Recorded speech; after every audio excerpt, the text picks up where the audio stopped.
Welcome to Charlotte Motor Speedway.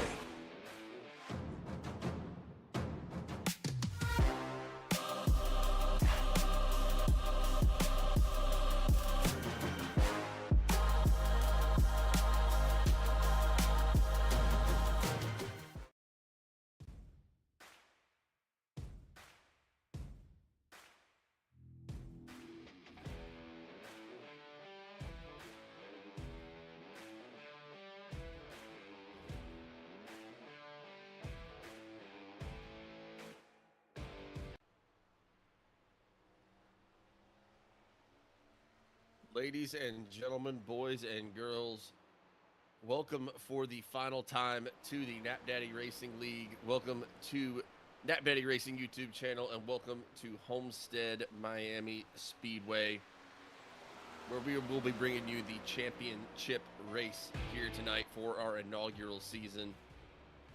Thank you so much, as always, for joining here with us tonight. It is sure to be a great night of racing out here. These guys have a lot to drive for. There's some money on the line for these boys tonight. So I'm sure we are going to have a great race out here, as always. My name is Hunter Foley, up here in the booth with my broadcast partners, Jonathan Smith and Baker Knapp. We're going to get you right over to all the racing action here in just 1 second, as these guys are finishing up their first practice here tonight.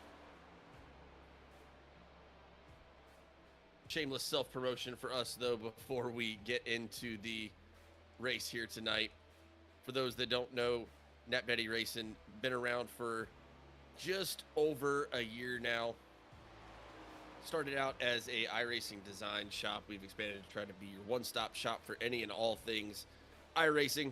Check out our website, knapdaddyracing.com, for any and all of your custom design, template, or logo needs. Be sure to check out some of the free content that's available on the website as well. Even if you're not into iRacing, be sure to grab a t-shirt, hat, sticker, help support the boys. You can check us out here normally on Monday nights, but we will be wrapping up season 1 here tonight. So be sure to subscribe so you don't miss any of the action for our upcoming season that will be just a few weeks away. You can also catch us live on TikTok as often as we can. But we are going to have a great race for you tonight. Like we said before, this is the championship race for the inaugural season of the Knapp Daddy Racing League. So we're going to have 6 drivers out here that are going to be battling it out for the ultimate payout and take home the first Knapp Daddy Racing League championship here. Got a lot more to fight for out there, but I guess with that being said, let's turn it over to my other broadcast partners to talk to you a little bit about Homestead, what these guys are going to be facing out here tonight, and talk to us a little bit more about the race. Fellas, all you. Well, Homestead is a very fast and slick track. It's pretty worn out, so it's going to tear up tires, or it's going to be some good tire wear, at least hopefully good tire wear. And the main line that these guys are going to run is going to be up near the wall. There's a lot of speed on the bottom, but really the most speed you're going to get is right up against that wall. And I was just watching Brandon Lopez doing some practice right there, and he was ripping that fence, and he was doing pretty well. Looking around at some lap times, he was someone that was standing out to me right here in practice. Obviously, we got a stacked field here of championship competitors, and they have all showed their hand with some really good lap times so far. Yeah, 100%. I mean, we got, like I said, we got 6 drivers out here that are going to be racing for a championship. For those that don't know, your championship drivers are going to be Zach Baker, Brandon Lopez, Greg McConey, Frank Marchese, Kinsley Smith, and Kirby Wade Scott. So all of those guys are going to be fighting for the ultimate payout and ultimately the championship here in the first season of the Knapp Daddy Racing League. We've got some other great competitors that we're looking forward to seeing for our next season that might not be fighting for the championship here tonight. They're definitely going to be competitors come next season. I'm looking at guys like Ira Kohlhaas, guys like Ty Robertson, guys like Dwayne Furtick.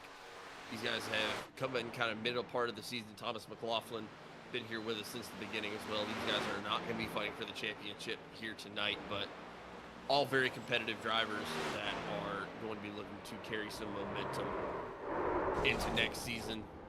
But I know for tonight we are doing a little bonus prize for the winners of the stages. We're not doing stage points for the drivers like we would normally do them.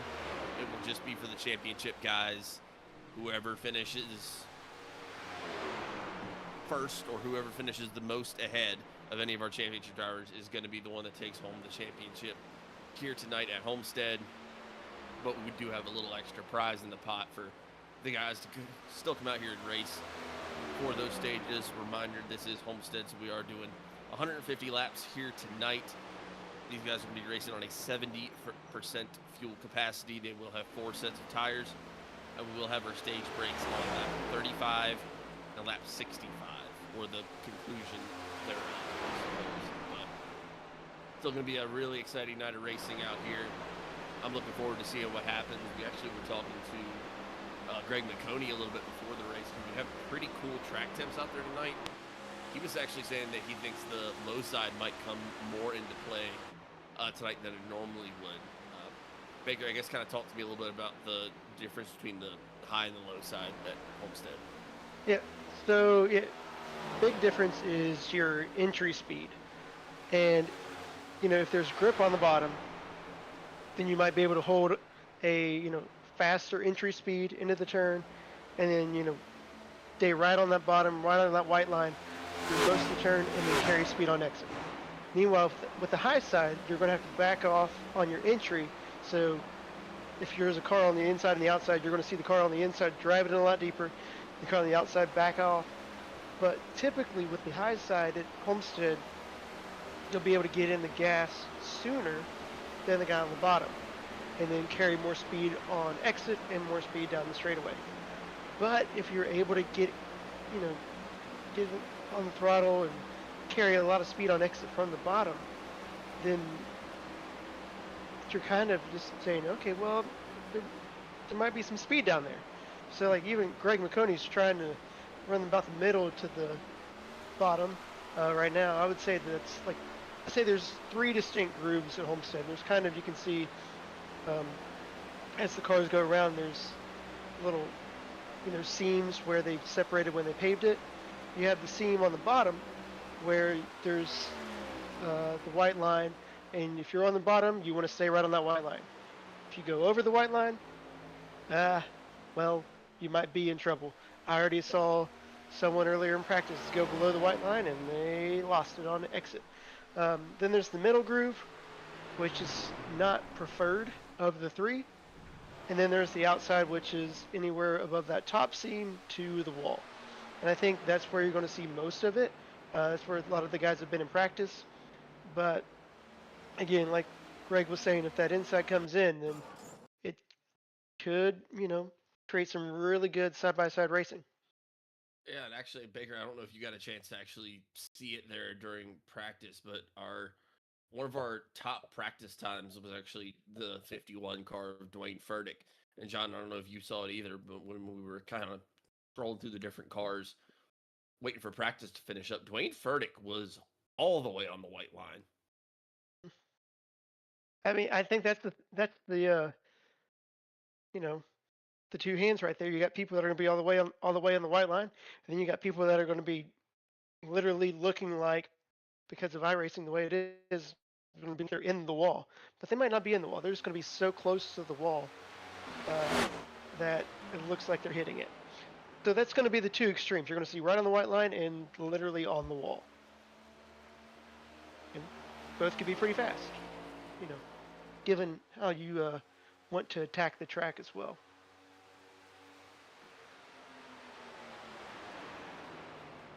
Got Michael Lopez in the comments. Let's go number 5. We love you and we are proud of you no matter what happens. That is some awesome support for the number 5 of Brandon Lopez out there. Going to be racing for the championship here tonight. Once again, these top 6 drivers, it is purely off of where they finish in the race. These guys are starting on an even playing field here tonight. Stage points will not come into play. It is purely off of where you are able to finish. Do have a little extra, like I said, we do have a little extra bonus thrown in. So some of these other guys who may not be in the playoff run still want to get out there and be competitive, get a little extra something on the stages. But John, do you want to talk about the playoff drivers here just a little bit? Yeah, you just saw them flash up on your screen. You got Kinsley Smith, Frank Marchese, Kirby Wayne Scott, 3 of your guys going for it. Then also Brandon Lopez, Greg McConey, and Zachary Baker all battling out here tonight. It's going to be a fun time. I know Brandon Lopez, I just raced with him at Homestead on Friday night. A little bit different circumstances with a little bit less fuel Friday night than what these guys will have here tonight.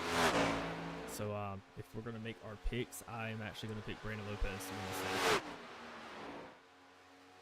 Well, you took my pick. I was thinking Brandon Lopez based on his practice times that I was seeing. I wasn't even saying I've raced with him before, but I was just seeing based on his practice times, he is a strong pick. Can we both double up on that? Can I do that? Absolutely Do I not. need to pick someone else? Yep. Oh, man. Well, then I guess I'm going to go with Greg. No, I think Greg's going to be a great pick. I think Greg's going to be really competitive here. I mean, Greg's been super competitive throughout the whole season, and I know how badly Greg wants this one as well. I think Greg is going to be a strong competitor tonight. So kind of going off of that, I have a little bit of a double-sided pick here. So kind of likewise Intriguing. with you, Baker. Likewise with you, Baker, and you, John. I think Brandon Lopez is going to be very, very strong tonight. I think you're going to see Brandon Lopez lead a lot of laps tonight. And I think Greg McConey's going to come out here and going to have a great run. I would be in shock and awe if Greg McConey did not finish in the top 3 tonight. My pick to win the race is Dwayne Furtick. I saw the laps that Dwayne was putting down in practice. He was running a noticeably different line than a lot of these other guys and did have our fastest practice time. I don't believe he's come out and put down a qualifying lap just yet. He may not. I don't know. I think Dwayne Furtick comes out here, only been with us for about half the season. I think he comes out here and wins the race. But I think Frank Marchese takes home the championship. Oh. All right. Yeah. Yeah, I guess you got to pick 2 since you didn't pick a playoff driver to win. But it's very interesting that you're talking about his line there at the bottom. I know Baker talked about it just a little bit there too as well. But me and Brandon Lopez racing side by side Friday night and, for battle for second place. And I was running that low line all night. He was running the high line all night. And I just stabbed the throttle coming out of the corner and got loose. But we were battling there side by side for a while. So it was crazy to see after about 40 laps how those tires come into play and just how well he was able to rip that high side so well all night long, not burn his stuff up, and still take home second place Friday night in another league in a fixed series, just like tonight in the same car. So I feel pretty confident with my pick. He's also sitting on the pole right now. Zachary Baker just coming across the stripe to take the second place away. Greg McConey in 3rd, Frank Marchese 4th, Kirby Wainscott in 5th, Ira Colehouse in 6th, and Thomas McLaughlin in 7th. Dwayne Furtick, Kinsley Smith, Ty Robertson yet to put down a lap. Yeah, I don't think they'll have a chance to at this point. So, yeah, actually, that's right when qualifying ended. So, those guys' starting positions will be decided by their iRating. So, I believe, based on how this is going to line up for me right here, I believe that Dwayne Furtick is going to be starting 8th, Ty Robertson going to be starting in 9th, and Kinsley Smith starting in 10th. But, I mean, Homestead's one of those tracks where you can make up time. Like, if you start in 10th place, I mean, we have a smaller field here tonight. So, I mean, Homestead is one of those tracks where you will be able to make up time. You will be able to get back up to the front. You just got to be careful. Like you said, the low side can definitely get really loose on you. So these guys are going to have to watch out as well. Make sure you don't snap loose too early on cold tires. Mm-hmm. Cold tires or worn tires or any tires. I mean, that's what I think that's the thing what John was saying. Is like, if you punch that throttle on exit and try to get a little bit too much, I mean, that bottom side of Homestead might bite. It definitely does. Yeah, I had the tires the whole time too, and was just trying to be a little patient. And laps started going by, I couldn't get by them, so I decided to get a little aggressive and poured the talent out the window and pushed the throttle to the ground, and just kind of slid a little bit and cost me some time there. So Yeah. always good racing there with Lopez. Though we're about to get here to our warm up session with about 3 minutes and 40 seconds. Looks like none of these guys are yet to take the track for the warm up session. Maybe just trying to keep that car cool, calm and collected.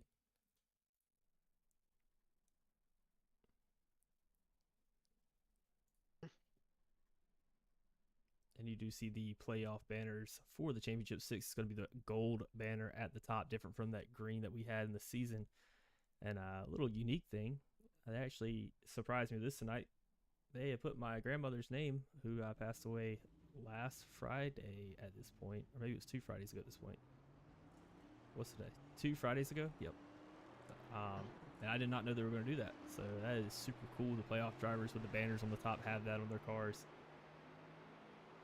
So a little tribute to Mima here tonight. Where's that?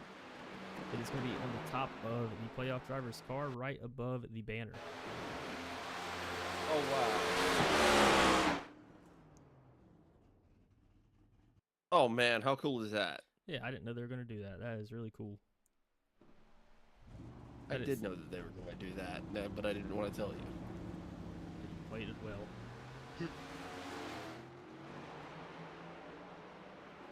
That's awful nice of them. Look, the absolute class out of the boys here tonight. Wow. Yeah, we got a good group, and I think it's going to keep on expanding it and bigger. I know we already pulled some other people into the league that plan on starting next season as well to expand this thing a little bit more. Looking at having about 20 drivers minimum per race next season for you. A little bit of a fall off here at the end of the season, but that's kind of typical for most leagues in iRacing, I think.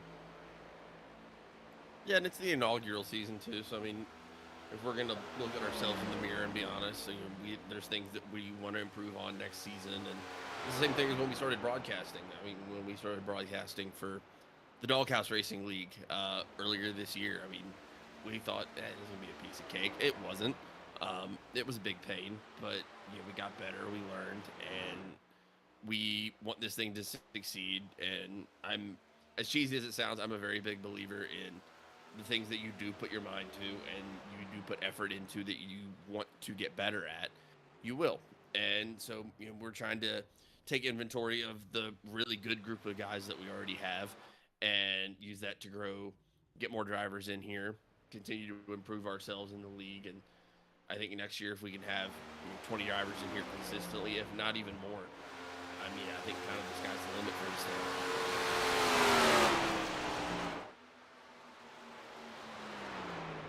And I think it's so funny, too, how we had, like, so many different things that had a ton of thought in put into it, whether it be the rule book or what cars we were going to drive or fixed or open setups or whatever, all of these different things that took thought and effort and you know, that we were trying to make sure we're absolutely perfect. And then we ended up kind of having a fun little mix with the fuel strategies.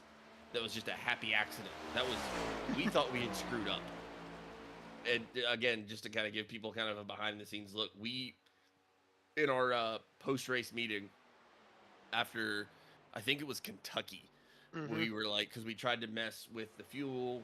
We were like, we gave them too little fuel. People were having to pit short. We got in there like, hey, we're going to take a look at that. Like, sorry, guys, that messed it up. And it was just an overwhelming amount of people that were like, no, that was fun. That made us have to think about it. That made it a strategy race. And it was really, really fun. It was like, oh, happy accidents. How great's that? So it's so funny how when you're running one of these things, it's like you can put so much thought and effort into something, and it can be a complete screw up. And you can do something completely by accident or something that you genuinely thought was a mistake. And it'd be a really interesting addition to the race. I mean, it's just, you learn a little something every day. And I think this first season's definitely been a lesson in that, but it feels good to know that we're here at the end now. We had a championship race on our hands. The drivers are set. The drivers are ready. People are ready to get paid. They're going to race hard. Brandon Lopez has still got a fan out there in the comments. Michael Lopez saying number 5 for the win tonight.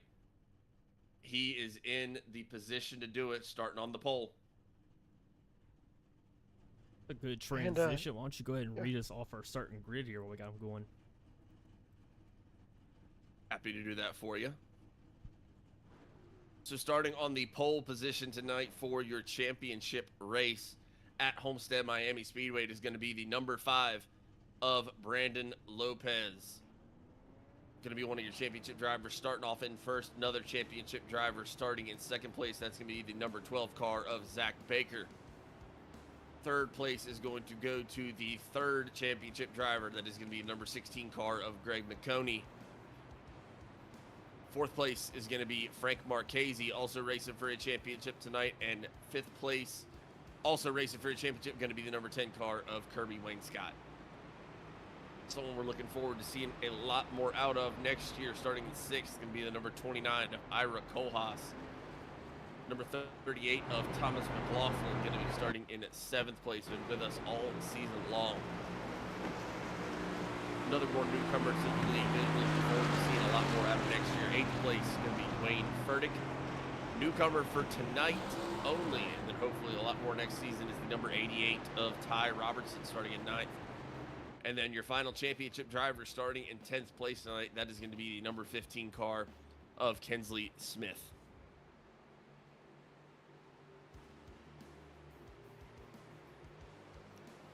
We're about to get this thing underway, boys. We're about to have green flag racing here at the championship. The pace car makes the hard left-hand turn, and away we go. We are championship racing in the Knapp Daddy Racing League at Homestead-Miami.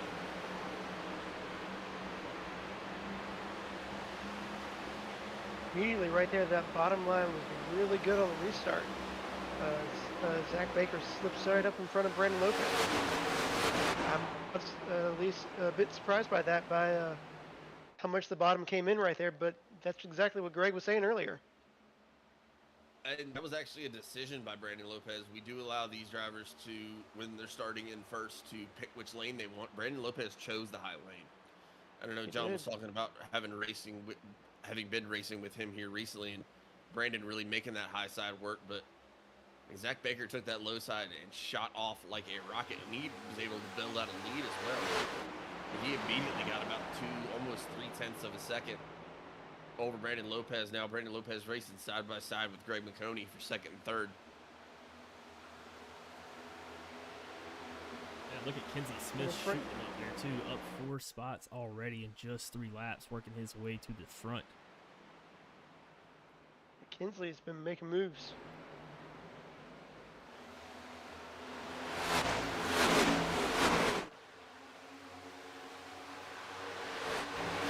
I think we're seeing some other guys kind of take a seat more toward the back, kind of wait and see what happens out here. Oh, it looks like Greg McConey got a little high and got into the wall there just a little bit.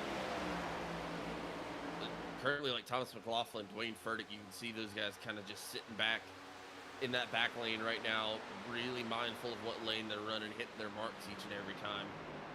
Is tire wear going to be something that we expect to be an issue here at Homestead?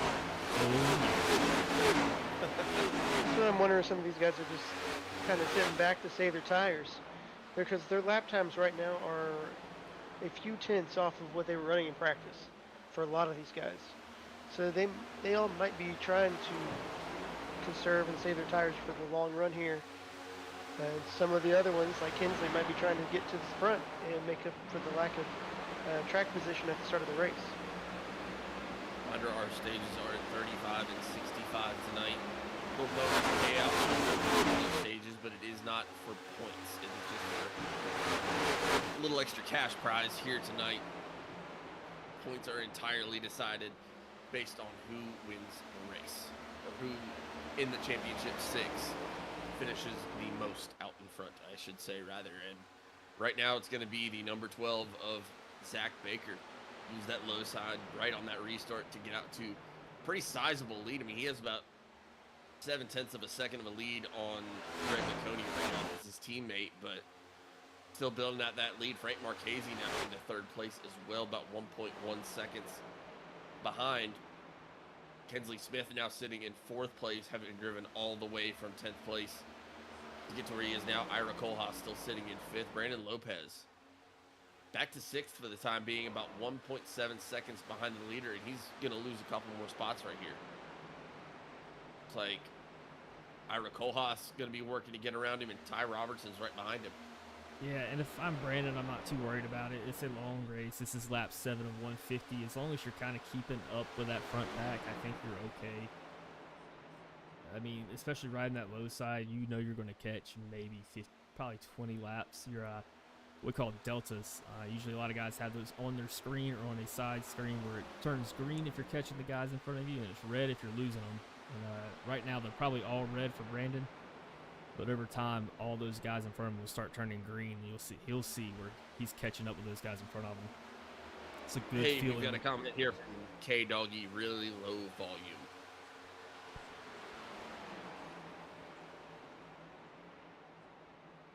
Kevin, you talking about the voices or the race volume?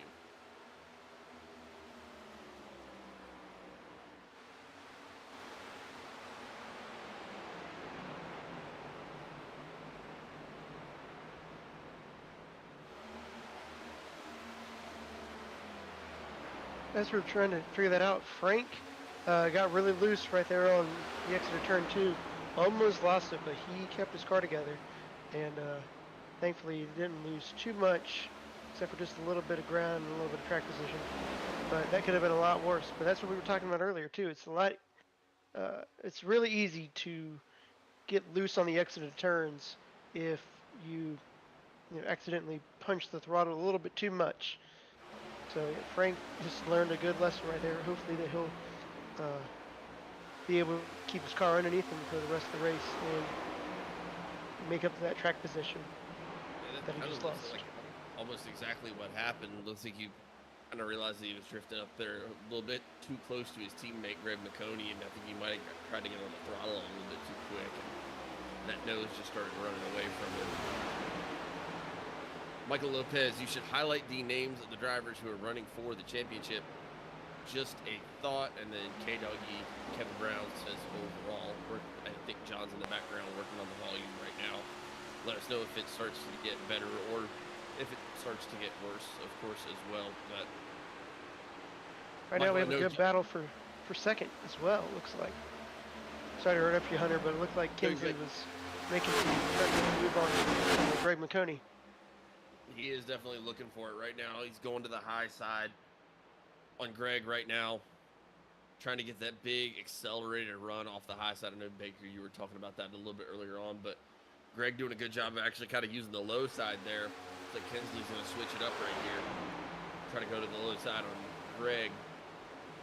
Again, if you're able to make it stick on the low side, it can be incredibly fast. What we saw it happen to Frank Marchese just a second ago, it's also way easier to get loose and your nose go out from under the car. And if your car's not sticking down there, then it's a really quick way to lose position, because if it doesn't stick on that entry and you're not able to actually get your speed on exit, then I mean you're just going to be Yeah, that's what Greg was kind of doing down the backstretch last time, was giving Kinsley the inside. It's a lot easier to pass on the outside of someone if you can get to the outside. If someone just forces you to the inside, then you're in trouble. And it looks like Kinsley might have gotten the wall a little bit in the middle of 3 and 4. Lost a lot of ground to Greg right then. Well, that's the other thing you have to consider too. I mean, it seems like a lot of these drivers are kind of chilling right now, taking it a little bit easy, not putting down crazy fast times, not coming out here to burn down. We got a lot of racing left to do. But I mean, Kinsley got right to it. I mean, he immediately took off, starting in the back of the pack, and got himself up to third place. But you have to wonder if he maybe heated those tires up a little quick, and now he's going to have about 20 laps before he gets a chance to change them. Yeah, that's the give and the take right there. Starting the back and then driving up through the field like that. It's impressive. It shows that you have speed, but also might burn up your tires a little bit. Looks like Greg's looking to the inside of Zach Baker right now. He drove it off into turn 3. We are going to have our first, or I guess our second lead change. Technically, Zach Baker took it away from Brandon Lopez in the first lap, and now Greg McConey takes the lead away from his teammate Zach Baker here. See if he's able to hold on to it using the high side to lead this lap here. I believe he is going to be able to get the run off here and is going to lead this lap. Michael, I saw your comment as well. I know John did a nice little graphic for our championship drivers, so you know who is in the championship. I think we can flash that up on the screen here in just 1 second. But Once again, your championship drivers here tonight are going to be Zach Baker, currently sitting in second place. Brandon Lopez, currently sitting in seventh. Greg McConey currently leading the race. Frank Marchese, currently sitting in fourth, was running a little further up there, but got loose a few laps ago. Kinsley Smith, who is currently sitting in third place, and Kirby Wayne Scott, who is currently sitting in ninth place. I think I got the volume fixed. As far as the highlighting the names, I have wanted to do that, and I have it on my list to do. And I totally dropped the ball on it. I found out how to do it yesterday and just have not had time to do it today. But that is a great suggestion because I can see where that would be a little bit confusing, and not confusing, it would just be more convenient to see who your playoff drivers are right there. But We'll have it next year. yeah, and I also have to gather the iRacing numbers from everybody too, and I didn't even ask them for that. So I mean, I really dropped the ball on that one. That is my fault completely. Great suggestion though. I would say That's great what we're minds here think alike, but I'm not a great mind, so I don't know that anyone up here is, but we like watching cars go fast, and we've had some ups and downs over the first season with the Knapp Daddy Racing League, but it's been a ton of fun. We've learned a lot, and we're really looking forward to season 2 and making some positive changes, but also keeping a lot of things the same. We've got a great group of guys here. We've got really competitive racing. I think we're going to come back with a really, really good schedule next year. I think it's going to be a whole big bunch of fun. I'm genuinely really excited for it. And we had 15 just a second ago. We got 13 out there now. None of it is possible or realistic or anything like that if you all didn't keep tuning in week after week and cheering for your favorite drivers and offering helpful solutions and like and subscribe and all that stuff. None of it's possible without you all being fans out there in the comments and out there in the stream. So from the bottom of all of our very, very dumb hearts, thank you for tuning in and being here. absolutely could not agree more. Just sort of check in on a few of our playoff drivers. Kirby Wayne Scott fell all the way back to ninth place. And he is right behind Brandon Lopez, who is down 7 spots. Still losing just a little bit of time, but I'm not seeing where he's like really pushing it super hard. Let's actually hop into the cockpit camera with Brandon Lopez. Now he's starting to take that high side. I think he might have gotten the wall on the last lap as well. Just I heard him a little bit, yep. come over the radio, and I was like, "What did he just do?" I think he just got on the wall a little bit. He just punched it right there. And look how smooth those hands are that Brandon's got there. You want that wheel tape to try to stay at the top. And the way it was described to me a long time ago is that you want to make a turn as straight as possible. You're trying to make that turn almost like a string and stretch it out as straight as you can, not let that wheel move. Let the banking do most of the work. Progressive banking here at Homestead too, so it's going to be a little bit of a challenge for these guys. But also just kind of let the tires and the wheels, the camber of the car, let it all work for you. Let that steering wheel stay straight. Try to keep those tires as fresh as possible throughout the run. Michael you mentioned Lopez in the comments saying, "You guys do great. I've enjoyed the whole season. Thank you for doing this." Of course, we are more than happy to do it. One of the highlights of our week. We're happy that we're able to be up here and highlight these guys' skills. We got a great group of guys out here, and then we also got Guillermo Lopez. Your grandfather and uncle are watching Brandon Lopez. Good luck, Bubba. Brandon's got a whole cheering squad out here for him tonight.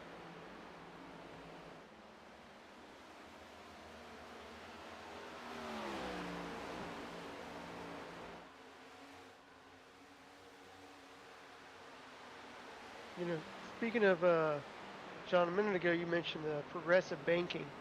That's part of the reason why we see the outside be the place where a lot of these drivers want to be. Obviously the inside is the shortest way around, but there's more banking on the outside, which then helps them carry more speed through the turn. Some of these guys have been making a lot of passes on the outside. Ty Robertson has been making a lot of ground up. Obviously, we know that Kinsley drove from the back all the way up to second so far. Those are just some people that have been making some moves on the outside. But then again, you know, like we've also seen with other people, it's real easy to maybe get a little too high and get a little greedy and then get into the wall. But that's the reason why, you know, when we talk about this banking, that's why the outside's such a important line, because it does have more banking than the inside of the track. Yeah, I'm looking it up right now. Actually, the inside line of this track is about 6 to 8 degrees of banking. Then it goes all the way up to 20 degrees of banking near the top line right there. So it kind of is good. Wow. So you can have some short track runs down there at that bottom line that you see there, kind of a different color for guys like me who love a good short track. But then you could also have guys rip it at the top, and there's other tracks that are like this as well, including tracks like Kansas, Iowa, Bristol. There's some parts of Phoenix that are like that. But I mean, Bristol, I can definitely see where you use it. Kansas as well. A lot of guys like to rip that high side. Iowa, I am not riding that high side of Iowa. No. Maybe if they hadn't put the Yeah. new like patch Yeah, down. The patch page, that's what gets you. You wouldn't stick Yeah. to that.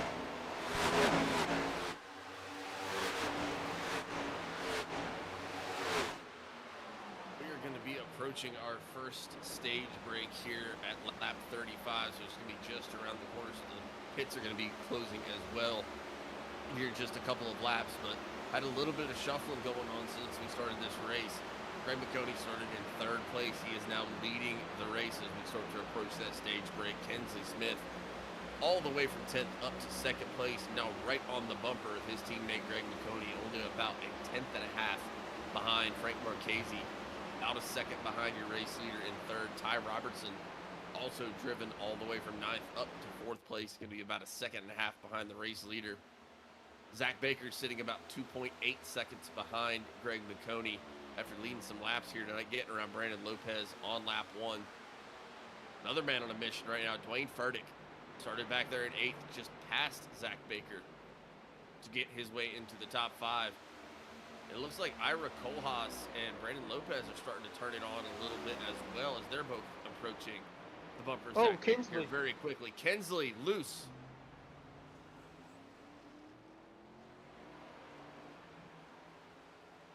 You were just walking through the field. I was following you through, and then I didn't even see what happened to Kinsley Smith. But good save to. Did he keep it off the wall?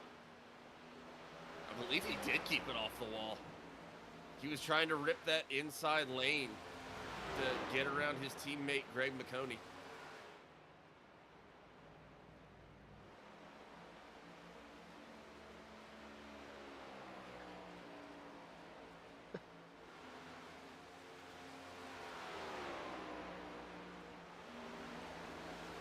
That's amazing.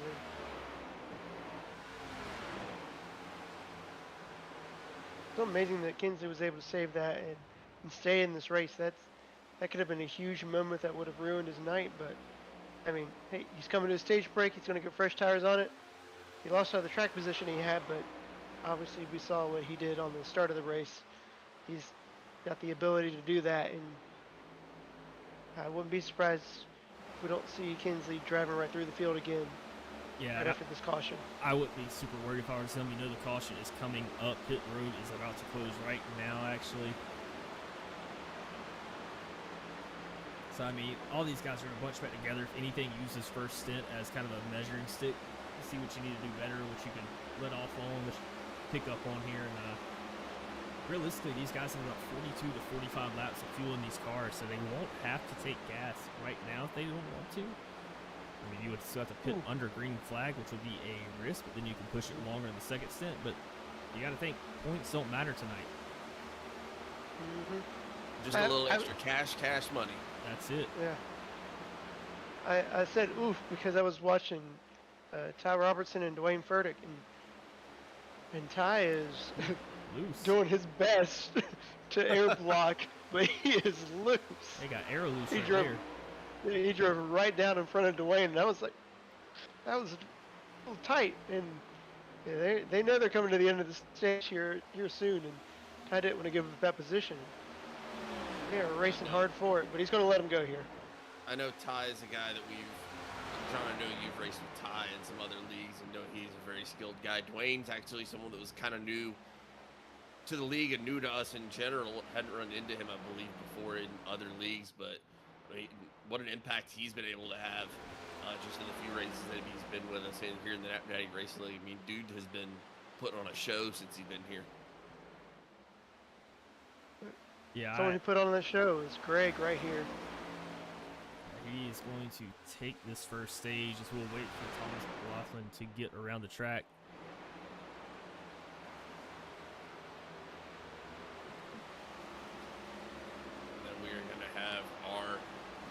First stage break of the race as Thomas McLaughlin crosses the line.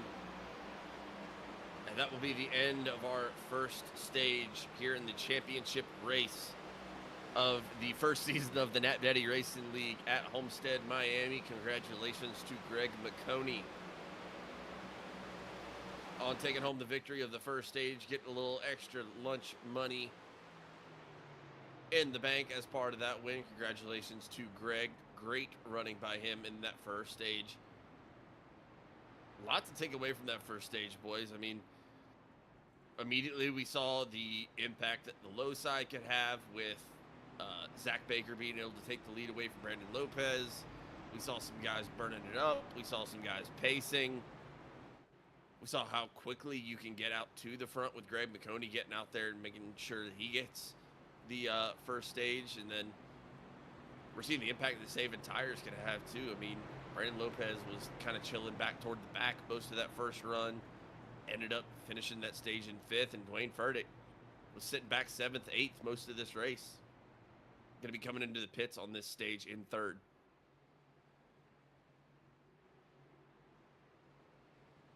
Yeah, I was really impressed by Dwayne's drive up through the field there, and how well he took care of his tires and took care of his car.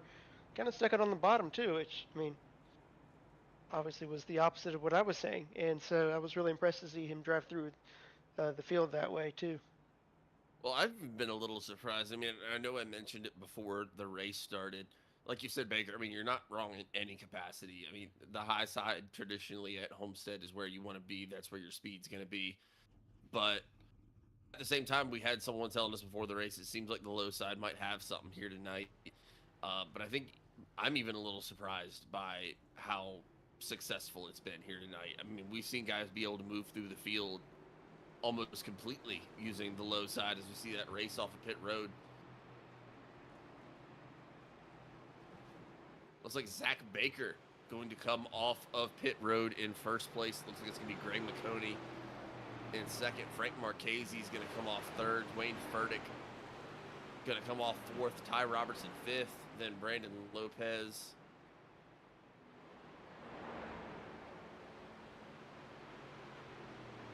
I'm not sure if Zach Baker took tires. I am not sure if he did either. Looking back at this John? replay. Y'all have to check on that replay. I'm going to pull up this replay right here of Kinsley Smith. I had to make sure I write the number down so I could find it again, and I think I wrote the number down wrong, but I got you right here. Don't worry about it. Let's see if we can find Kinsley out here.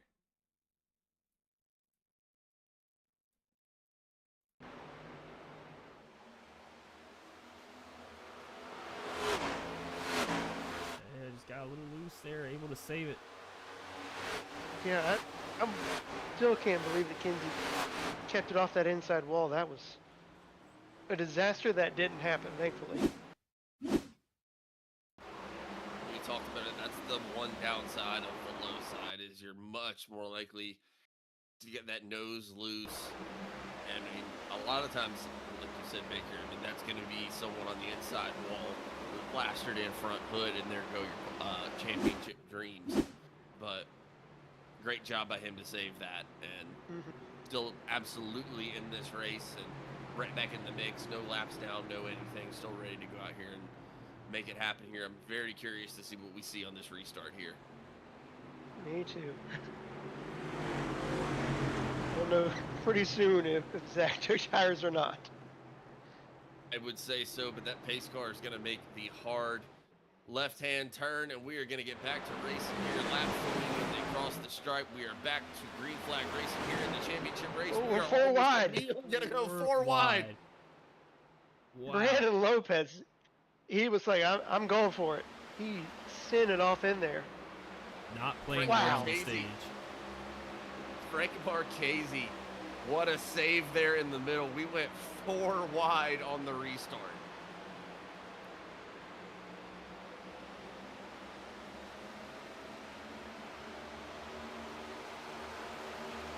Guys immediately back to racing hard and trying to get after it. Brandon Lopez with a power play to get back up to the front of this race, immediately taking off. Dwayne Furtick going to be sitting in second place now. Zach Baker, Ty Robertson going to be all back there fighting for it. Greg McConey right there in the mix as well. Greg and Ty Robertson almost touch right there. I think Greg may have jumped the start, like appeared that he did, and he backed off to make sure that he didn't. Just because maybe Zach spun his tires a little bit. But then that backed up the inside line and gave Brandon that opportunity going into the turn. In the middle of the pack too. Looks like Ty Robertson got a little bit loose.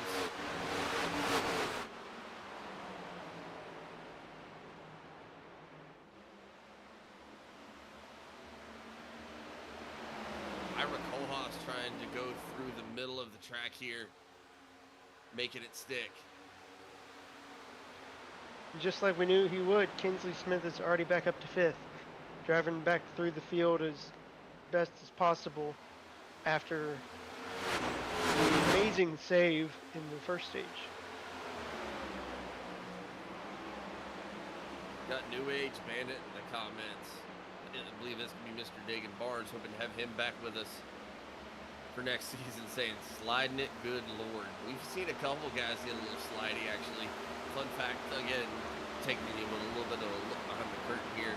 I'm able to hear the driver radio. We don't play that over the broadcast just in case any of the not suitable for children words get said while we're out here racing. These guys are competitive and trying to do their best to race hard, and sometimes that results in a little bit of the no-no words. But Frank actually came over the radio and said, who told Greg that he could use the hurricane power up from Mario Racing?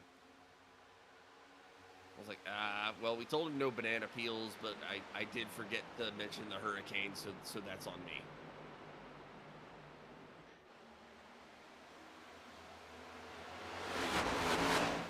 What an icon of the game, though.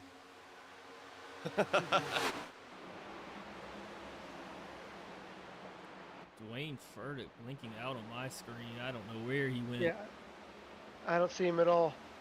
Oh no. I thought he was making a pass for second place, and he pops back Oh, in he's and- back. Wow. The Magic Man.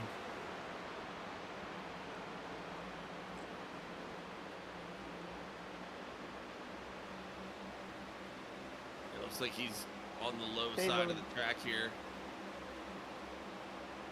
But he's going to be dropping back, just in case something's going on with his internet.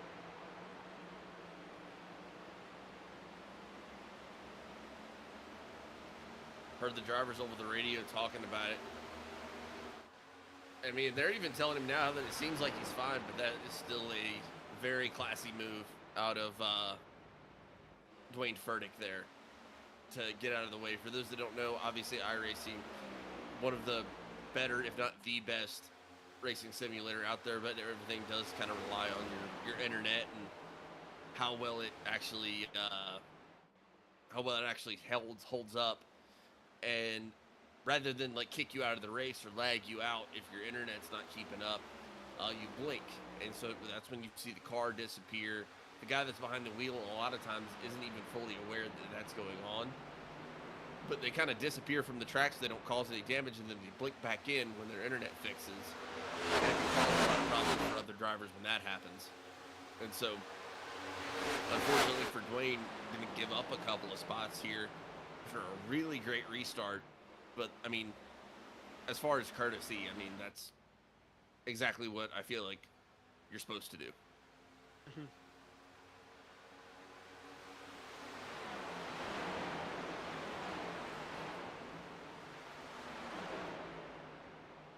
Back to some of the racing. Oh no, we have another Kensley significant- Smith loose! Smith.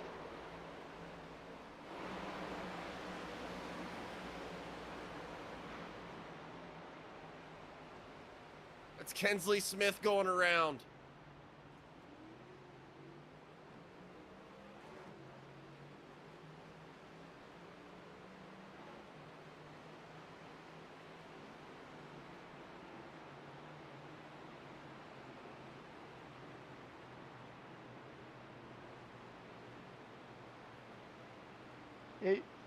It seriously looked like Kinsley was about to spin right. Well, Kinsley about did spin right in front of the field, and I thought he but was thankfully about to save it.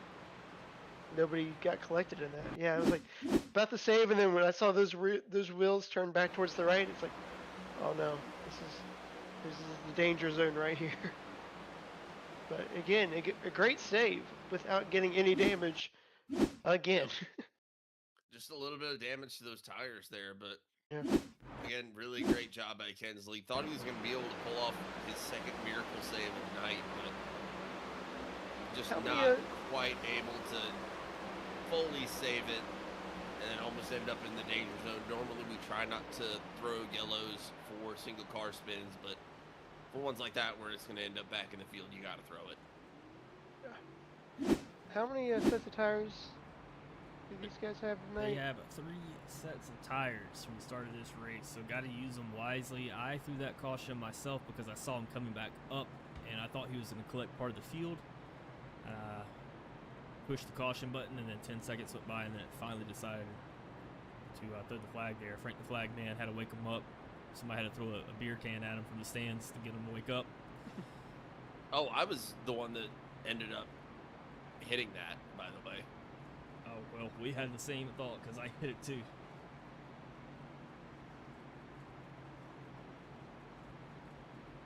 Yeah, I think your thing might have had a little lag on it or something because it came out right, or that, or it just timed up perfectly right after I pushed it.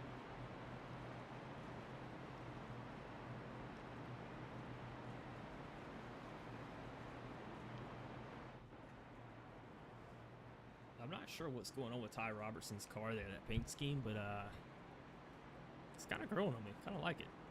Yeah, it's like kind of soft, and it's like it's got this soft matte look to it, but also like that chrome blue at the same time. I kind Yeah, of I like it's it. like a frosted look. Yeah. Yeah. Another new paint scheme that I know we have out there tonight. I know a lot of the guys do some of their own designs as well. Obviously, Knapp Daddy Racing, primarily a design shop, so we love a good design over here. I think Kirby Wainscott's got a new design too. I think Kensley Smith did his, and really like the mix of chrome matte that he's got going on in that thing. Oh yeah. Like that green and that gray mixing together with that hex pattern on top.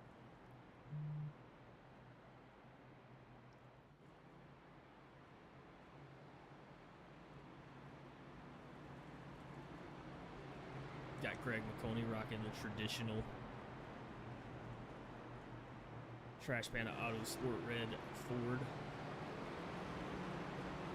Man, what a season for the Trash Panda Auto Sport guys. I mean, those guys came out here, they worked so well as a team all season long, and then you end up at the championship race at the end of the year. Man, you've got, I mean, Kensley was an original member, Frank was an original member, Greg, the founding member, and Zach Baker. Kirby Wainscott, I know, joined a little bit later, I believe. I don't think he was racing Trash Panda from the start. But, I mean, those guys just came out here and almost put a complete sweep on the Championship 6 if it was not for Mr. Brandon Lopez out there. But we are back to flag racing. Pace car makes that hard left-hand turn. Lap 53 when they cross the stripe right there. Great restart for Brandon Lopez. Ty Robertson out there running with him as well. Greg McConey going to the high side. Ira Kohlhaas going to the inside. Greg with a run there, and he's going to look down to the inside. crossed right over the front of Ty Robertson. Got a good run off that entry. Able to completely clear Ty Robertson there. Greg McConey all the way back to the bumper of Brandon Lopez. He's going to throw it into that outside right now. It's going to pay off on exit, though. He might get a run down in the entry of turn 3, but Brandon Lopez had a great 1 and 2 right there. I don't know if Greg's going to get to the inside. He's going to try to. I don't think he'll be able to pass him here. He's going to have a good run. Brandon Lopez is going to be a good run on this top side. And on the inside, Ty Robertson looking low on Greg McConey. That's what I was saying early on before the race was starting. I said that middle line, that's the one that you really don't want to be in. And unfortunately, that's where Greg was. But look, did Brandon Lopez get the wall? Yeah, Lopez and McConey going up into the wall. Robertson a little loose. I don't think he meant to flush up in front of McConey like that. Yeah, and Robertson had a huge run there on the low side. I mean, he was completely clear of McConey on the low side. That's why that little wash up there didn't result in a yellow flag. Not quite able to hold it. The low side's been a little bit loose here tonight, but Ty Robertson going to be able to get second place back from Greg McConey.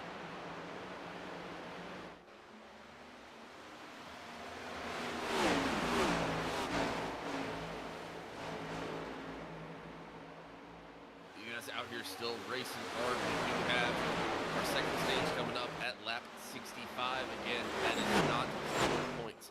The points are going to be completely decided by the winners of the race finish, but there is a little cash bonus on the line for our winner of our stages, Greg McConey, obviously taking the first stage. Still got a battle to see who is going to take the second stage.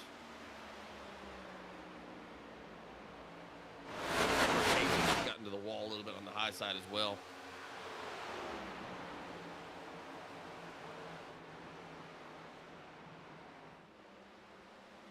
Yeah, I saw Brandon get up to the wall earlier on the top, and then Greg followed him up there. I don't know what it is about racing, but it's sometimes, not sometimes, I think 95% of the time, when the guy in front of you hits the wall coming out of the corner or in a corner, you're going to hit the wall too.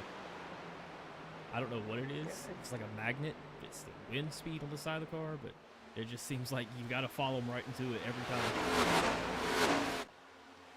And this might just be me. Trying to use this high side right Baker. I know it cut you off there, my fault. Oh, you're good. Marchese using the side. He's going to be able to get around Ira Kohlhaas here. Kohlhaas trying to make it stick on the low side and give him a run. Baker, please continue. I apologize. Oh, no, it's all good. It's passed. I mean, or at least intent on the pass, too. That's important. No, I was just trying to, follow up with what John's saying. It's like, it might just be me because maybe I'm not the best drivers when I do this either, but sometimes I'll gauge my, entry speed off of the car in front of me.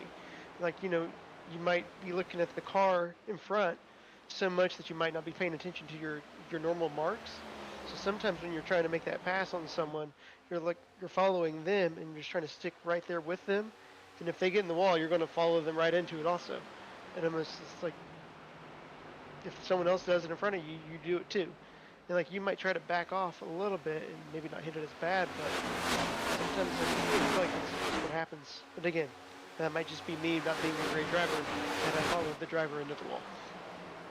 Either way, it happens. I'm just convinced Harry Potter's in the infield and just waving a wand towards my direction. Got some news going on up here at the front. It's looking like Brandon Lopez, his lead is being challenged by Ty Robertson here a little bit. So I went to the low side, not able to get it done. Now trying to look to the high side. I was going to say, before we get to our stage break, John, do we have any driver cams here tonight? We do. We only have, I think, one tonight. I've already pulled up Greg's. Yeah, just Greg tonight with the driver cam. We got him at the end of the first stage. So he picked up that win.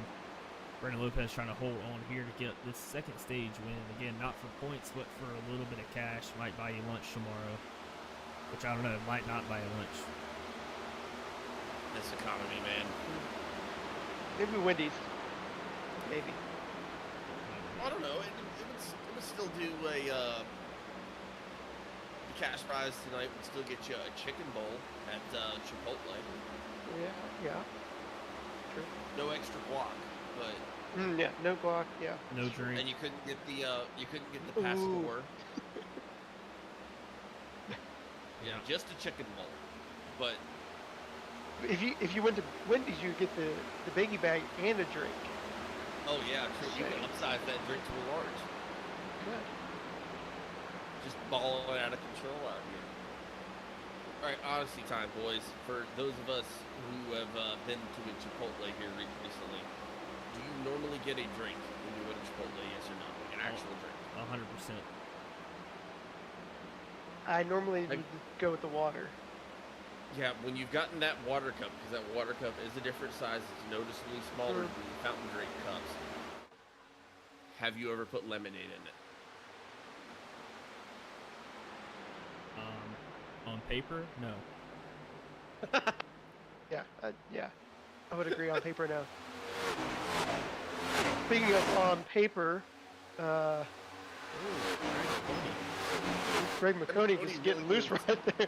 I was like, he might need a different kind of paper after that little slide.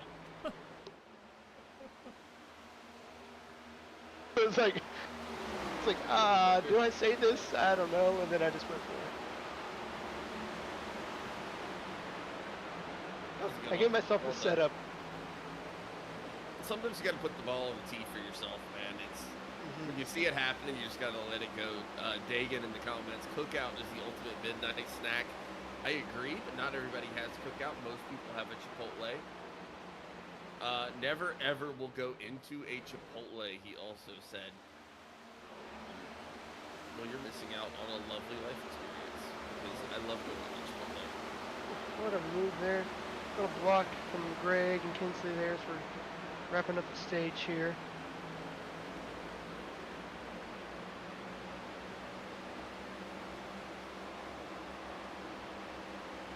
Caution, I'm trying to throw it. I'm trying my best. There we go. I got you. Did that get it? Did I do it? Yeah, No? that's got it. Okay. Again, it doesn't really matter for the guys behind first place because Brandon Lopez taking home stage number 2. And that's going to get him a biggie bag tomorrow or a very small Chipotle bowl, kids meal, no drink, no chips, no guac.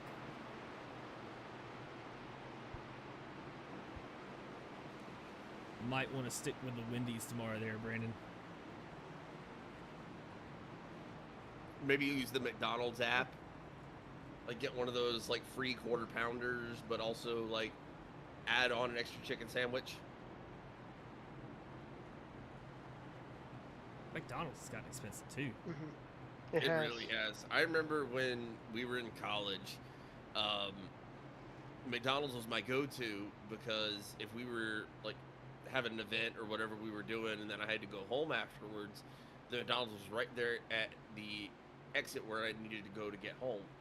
And I do remember very specifically that I would go.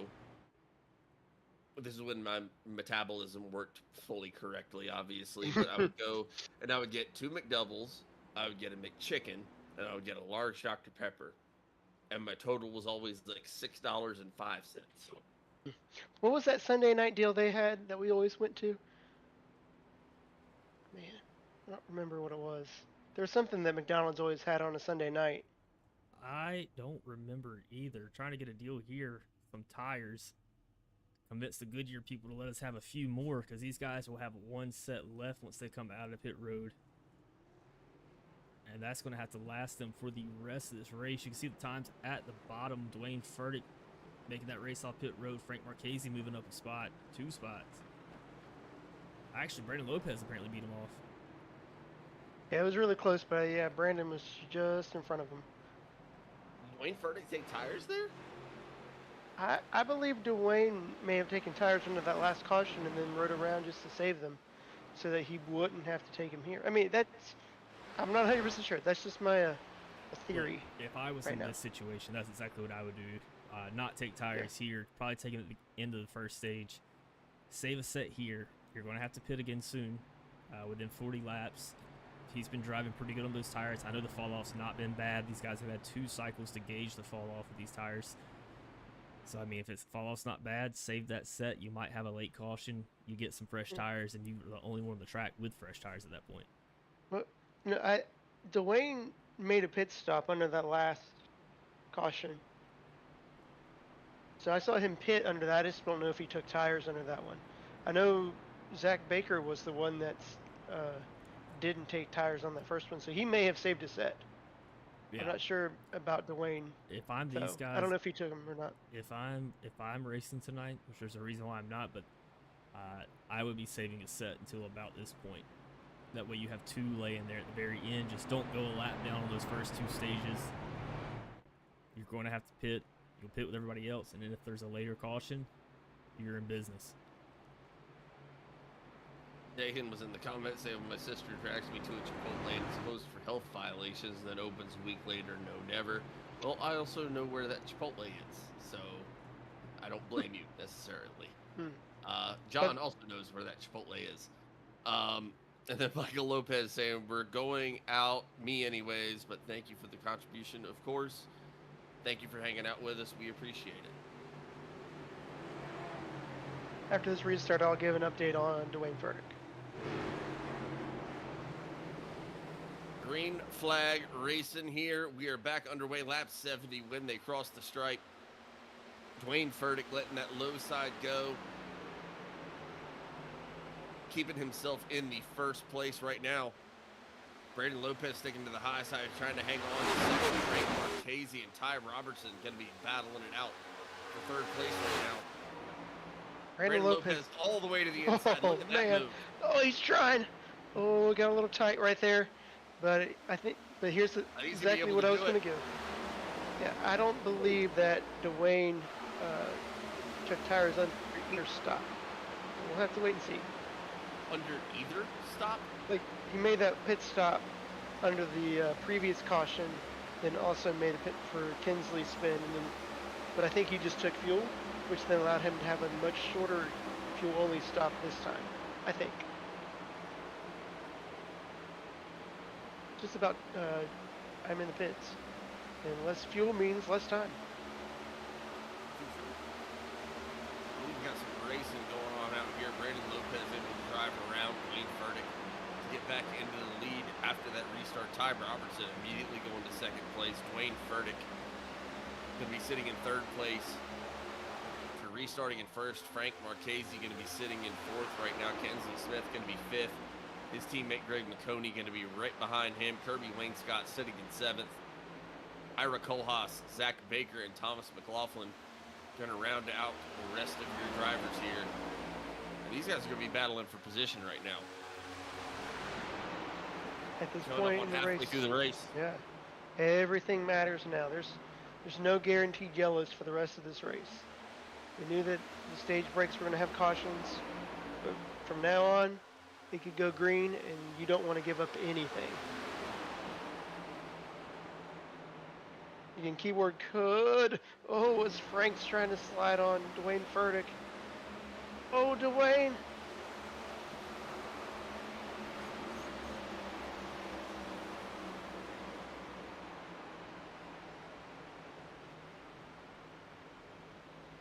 I can't throw it either. I was trying to. There we go. Sorry. We're having all these issues with it.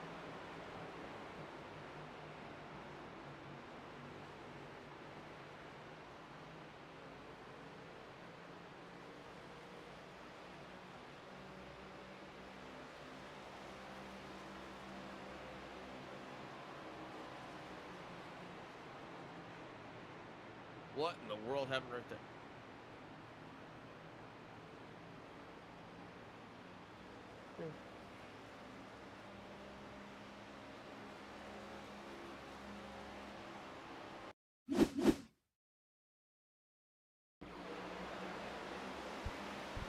Take you back right here. You got Dwayne Furtick getting a little loose there, and Kinsley Smith not able to check up in time.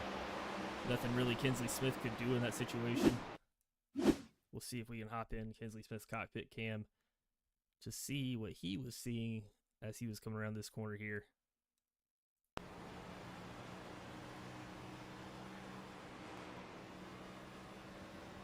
Yeah, starts to check up, thinks that he's able to save it, and then Furtick just a little bit loose.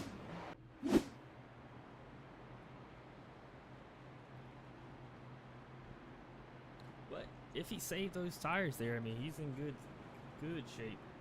A lot of guys bringing down pit road. Brandon Lopez coming down. Greg McConey. Kirby Wayne Scott, Ira Kohlhaas. Surprised Dwayne Furtick didn't come down there. Yeah, because even though he didn't really get into the... Even though he didn't like really get into the wall there, you still got to imagine that he kind of tore up those tires a little bit. Absolutely. We're going to try to get some things straight here and take a quick break. We will be right back in a second.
And we are back. The guys are doubled up, getting ready to go green here in a second.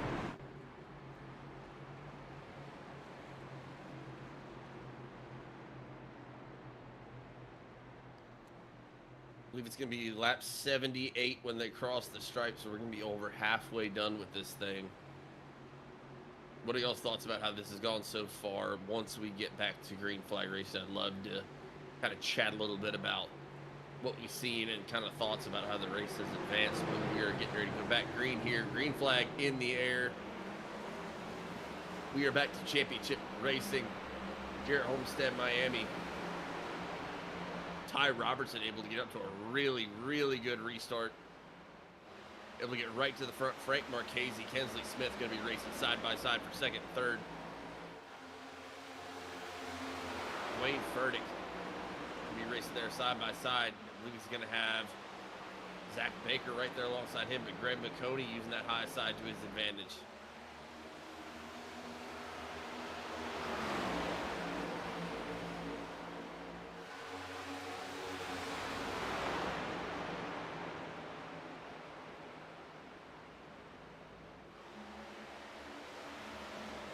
I think that's a decision that Dwayne Furtick might regret a little bit, not coming down pit road after that slide. I think that might have torn up his tires a little bit more than you might think. Yeah, I know he wants to save that set of tires, but not sure if it's going to pan out for him right here. He's doing a good job of keeping it on the bottom, though, staying out of the way of people that are coming around him. We got a championship battle right here between Greg McConey, Brandon Lopez, side by side. Coming around turn 2 right now. Lopez going to fall back in line. That's Ira Kohlhaas dropping into the bottom.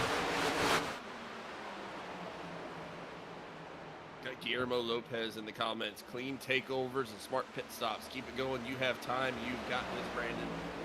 Brandon got his cheering section out here rooting for him tonight. We've got a battle for the lead up at the front, though. Ty Robertson trying to use that low side. Kensley Smith trying to use the high side. Ty Robertson, not one of your championship drivers tonight, but definitely one to watch out for next season. Kensley Smith, I mean, one of your guys racing for the championship, though, here tonight is going to take the lead back He's going to get a little bit loose there, trying to hang it onto the wall, going to slow him down a little bit. Ty Robertson can be able to gain time.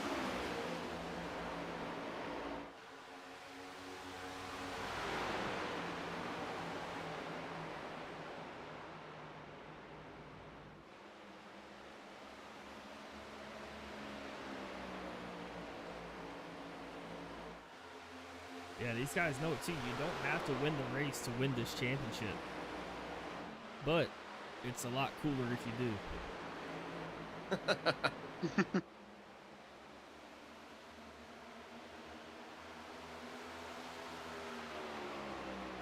Just heard Brandon Lopez holler over the radio that he didn't mean to do that. He was trying to accelerate into the corner, trying to get a run on Zach Baker. And Zach Baker came back up and closed the door on him. Brandon Lopez got up into the bumper a little bit, sent Zach Baker bouncing off the wall a little bit. Not a hard impact at all, not something that I would imagine caused any great deal of damage, but still something you don't want to see happen when everyone's out here racing for a championship. Don't want that to result in anything worse, which luckily it did not. Just a little cosmetic damage. They're all fine. Yeah. Yep. Little ding, little scratch, little scratch.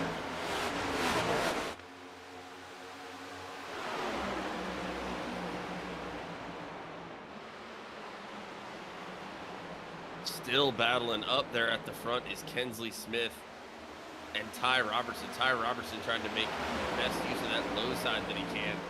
Kensley Smith letting it eat on the high side. Battle for third and fourth as well. Frank Marchese, Greg McConey, couple of teammates right there. Exact same thing, like you said, Baker, early on. No one really wanting to use that middle lane here at Homestead. Everyone going dramatically up or dramatically down. Try to get speed.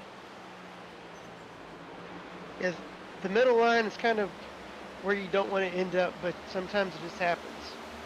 You know, if you miss the bottom, you'll be in the middle. And if someone's on your outside and you don't want to run quite on the bottom, you'll be in the middle. So it's kind of, it's an option, but again, it's not where you want to be. And if you miss the top, you'll be in the middle. As Zach Baker is a little bit loose. Did he save it? Yeah, it looks like he did. Another one of those incredible saves off of turn 2. Kirby Wainscott got very loose there as well. He actually bounced off the wall just a little bit. He almost had to come to a stop.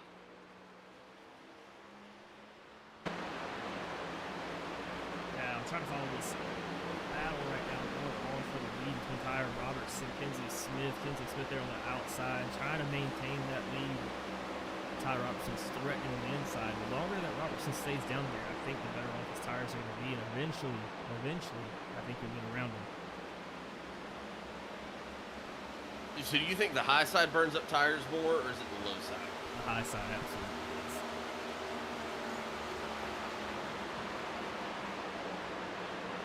Looks like Kirby might have a good bit of damage, unfortunately. It's going to be unfortunate for two of your championship drivers. Zach Baker getting loose there. He was able to save it, I believe, without any damage other than to his tires. But Kirby Wainscott, when he was going out, almost saved it, but did bounce up off the wall just a little bit.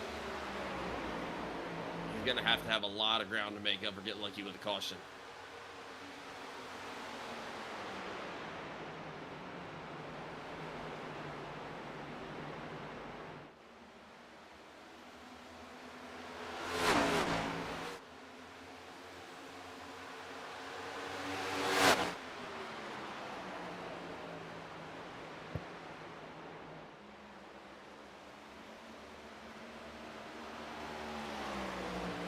Kensley Smith is letting that high side eat right now.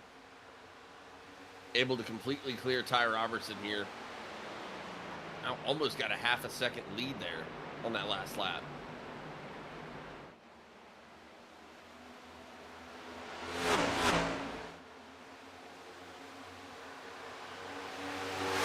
We're about to be on lap 91 of 150 that we're going to be doing here at Homestead-Miami for the championship race. Reminder, your championship drivers here tonight are going to be Mr. Kensley Smith, Mr. Zach Baker, Brandon Lopez, Greg McConey, Frank Marchese, and Kirby Wainscott. Kensley Smith currently leading the race. Ty Robertson going to be in second place, not for a championship, but still running out here.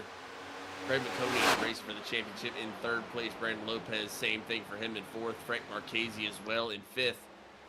Ira Kohlhaas not racing for the championship, currently sitting in sixth place. Dwayne Furtick also not racing for a championship, sitting in seventh. Was leading this race earlier on, but tried a little bit of a different tire strategy. I think it might be affecting a little bit right now. Thomas McLaughlin been with us since the beginning of the season, currently sitting at eighth. Zach Baker, unfortunately, had that get loose moment just a second ago. Currently sitting in ninth, about 4.5 seconds, a little over behind your race leader. And Kirby Wainscott got some ground to make up after he also got loose, took a little bit of damage off that inside wall. We have a battle for the lead shaping up right now. Ty Robertson able to gain that ground back.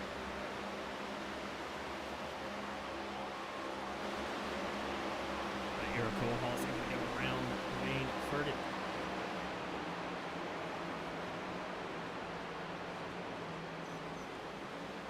Brandon Lopez had gotten around Frank Marchese, but Brandon getting into the wall a little bit right there. He's still got half a second to run down Greg McConey, who's currently sitting in third place. So something I was doing some research on before I, started saying something that wasn't true. Most of these guys are not shifting. Most of them are staying in fifth gear around here. But what I noticed when going on board with Brandon Lopez is that he is shifting. John, do you have any input on this? I haven't ran a cup car around Homestead for a while. Maybe it's just the fact that he feels comfortable burning up the gas that you would have to use to shift, or maybe he thinks it's better for his car to turn. Maybe it's not driving the way he wants it to drive. But why would he shift compared to not shifting? So I usually shift here, especially if I do run the low side, because it allows me to have just a little bit of that engine brake as I'm coming in, slows the car down. The thing you gotta think about, if you're using engine brake, you're heating up the engine more, it's gonna heat your tires up even more. So you are gonna burn a little bit more tires by doing that as well. But at the same time, I feel like it helps you get a little bit more rotation around the corner, helps you get a push off, especially that way. I have some guys that run the top side, keep it in fifth gear all the way around, just because you don't have to let off as much. I mean, you can kind of let off and get right back into it without losing too many RPMs there.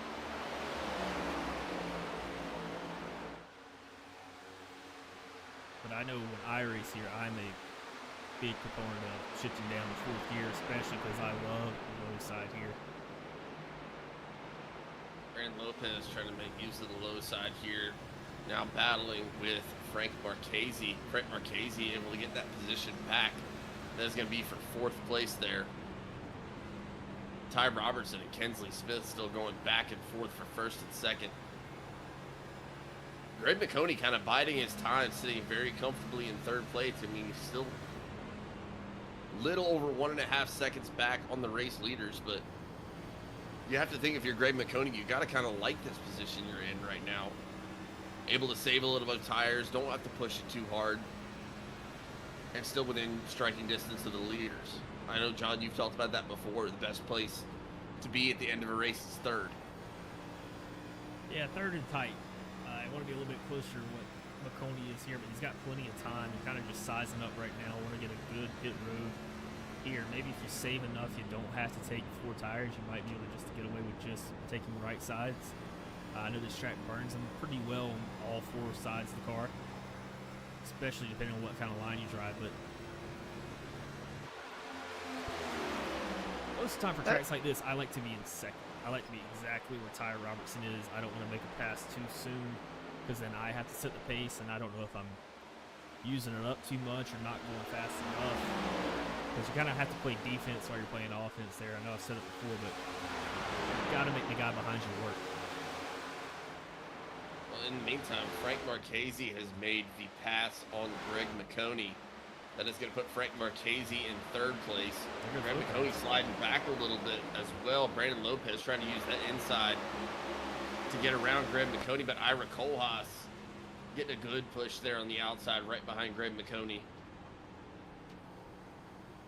Oh, I think McConey got into the wall a little bit right there. See, the thing is, too, about shifting down is you can also start getting into the throttle just a little bit earlier because it does set your car a little bit sooner. Yeah, I think he's able, Brandon Lopez, you know, as I said, he is able to drive up to the door of McConey on exit because of that fact, being able to shift and maybe a little more. Looks like he lost a little ground though right there down the back stretch. Yeah, that's where it will kill you at. It's definitely on the stretches when you do shift gears. It's like you almost like 1,000 to 2,000 in a second, which is a lot when you're racing side by side with somebody. McConey using that little push from Ira Kohlhaas, able to get back around Brandon Lopez. Now Dwayne Furtick trying to use that low side. He's going to be able to get around Brandon Lopez as well. He's going to clear that space. Now Kinsley Smith still leading this thing on lap 102. Running that high side. Ty Robertson trying to use the low side. They are still side by side. Frank Marchese trying to run him down in third place, but he's going to be about 2.4 seconds behind the race leader. About another second back, you're going to find Greg McConey sitting in fourth place.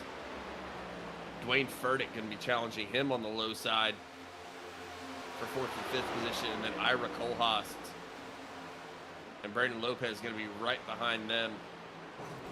Zach Baker kind of sitting by himself right now in eighth. Thomas McLaughlin, same thing. Kind of running by himself right now in ninth place. And Kirby Wainscott, I think, dealing with some damage after that little slide that he had earlier. Going to be approaching going a lap down here.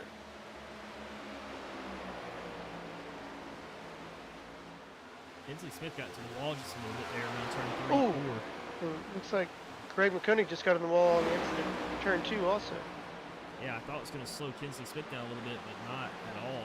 My man got on it, pushed out of that corner well. Speaking of paint schemes, I really like this paint scheme that Kohlhaas has. It's nice, it's clean. It's clean. I love it.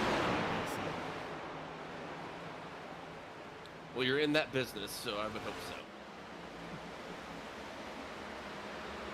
I guess it's like a person in the music, like a producer or whatever, you listen to a song like it sounds muddy. I kind of think the same thing about when I see like some paint schemes, even some of the paint schemes I do and have out right now, and it's just muddy. There's too much going on. I really like what he's got going on there. I like how the number stands out too with that white. It's nice. We are really seeing the tale of two strategies here tonight at Homestead too, between the high side and the low side. It just seems like some of these drivers are so committed to running the high side, making the high side work all the way through this thing. And then other guys are just completely committed to the low side. And neither, I know we were talking about it before the race, but neither one are the wrong answer. Ty Robertson just got around Kinsley Smith. Looks like Kinsley got in the wall. Ty Robertson able to make a move and get back into the lead, but still sticking to that low side. Kinsley Smith trying to see if he can get something cooking on the high side. That's and get back exactly to what it. you were saying. It looks like Ty Robertson able to get a good run out and able to clear him. Just like you were saying, like some people are sticking to the bottom, looks like most are sticking to the top. But I mean, the bottom worked out for Ty right there, and I mean Dwayne Furtick is another one that's been making his way through the field, sticking straight to the bottom as he's trying to go around Frank Marchese right now too, for trying to make this pass for third, even after tires that are a little bit worn. Again, just want to thank everybody out there who's tuning in to the championship race of the Knapp Daddy Racing League. Reminder, we will be back early in 2026 with our season 2. You'll be able to find that right here on Knapp Daddy Racing's YouTube channel. So be sure you like and subscribe so you don't miss that when it comes back. But thank you once again to everybody for joining us all throughout the season. You all tuning in, liking, subscribing, commenting, cheering on your drivers is what makes it all possible. I know we always broadcast on Monday nights. There's always Monday Night Football going on, which, by the way, for anyone concerned, Cowboys are currently beating the brakes off of the Raiders 24-9 going into halftime. I'm not a fan of either team, but if you had the Cowboys tonight, congratulations. But thank you for at least split screening us with Monday Night Football. We appreciate it very, very much. Brandon Lopez bringing it down pit road. I figure this is going to start happening soon. Just check the pit stop links on the bottom right of your screen earlier and saw that they were about 40 laps into the stint. I think these tanks will only get about 42 laps here tonight. Lopez going to be the first one to bring it in. He's going to be doing a little bit of early strategy here. I love it. And we've talked about that all season long, the different pit road strategies when you're in such a competitive league where there's so many good drivers out here. Sometimes it comes down to things like pit road strategy. And I think Brandon Lopez right there committing to coming down pit road a little bit earlier than everybody else, getting the 4 tires, getting full on gas. And I expect to see Brandon Lopez just absolutely burning it down for the next 20 laps. Like there's no... Frank Marchese.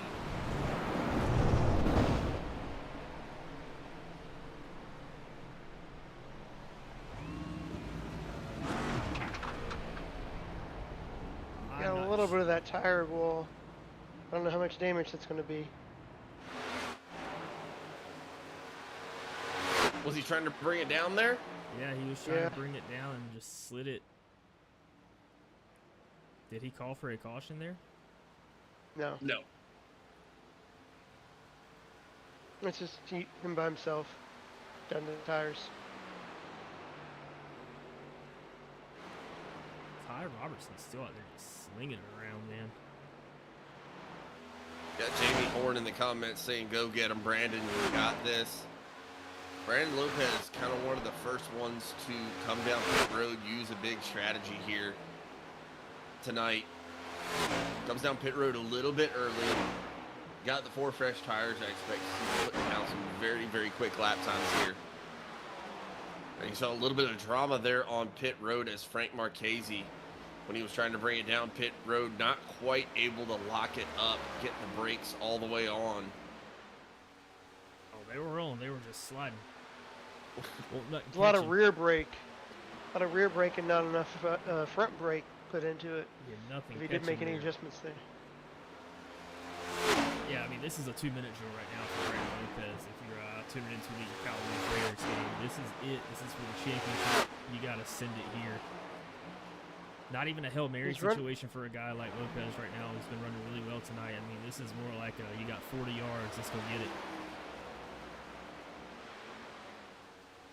Guillermo Lopez in the comments saying, time to put some pressure. Cheering on that number 5, Brandon Lopez. Frank Marchese in the comments saying, done. That is wildly unfortunate. Looked strange when it come off the banking. Oh my God. That is... I feel for you. And I say that because I had a championship run in at this track here too. Tell them the story, because I was here for that.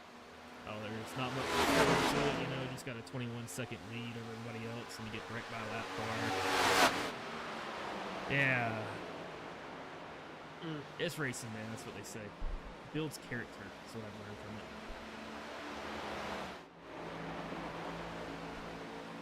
In the meantime, we have some shuffling going on at the front. Greg McConey, now your race leader, currently sitting first by about 0.4 of a second over Ira Kohlhaas. Kirby Wainscott going to be 3rd place. He's going to be about 26 seconds behind the race leader. Remember, Kirby got involved in that little incident earlier where he got loose. Ended up taking some of the inside wall. Almost went a lap down earlier. Dwayne Furtick going to be in 4th place right now, but he is 32 seconds behind the race leader. You can actually see him right there in front of Greg McConey, about to go a lap down here. But this is where we're going to start seeing the strategy start to come into play as the race comes to an end here. We're on currently lap 117 of 150 here at Homestead-Miami. Oh no! Oh, I think was Ira Kohlhaas trying to make a pit stop from the middle line? That was almost a disaster. I know Kohlhaas and McConey need to pit soon. Or we have to bring in at 43 laps now. We've seen guys stretch 47 laps, 49 laps. Yeah, that was almost a massive wreck between Ty Robertson, Kinsey Smith, and Ira Kohlhaas. But thankfully, nothing happened. Everyone was okay. Ira's bringing it down this time right now, though. So I think when it cycles out, it's going to be Furtick, Robertson, Smith, and Lopez. It is going to be a race to the finish here.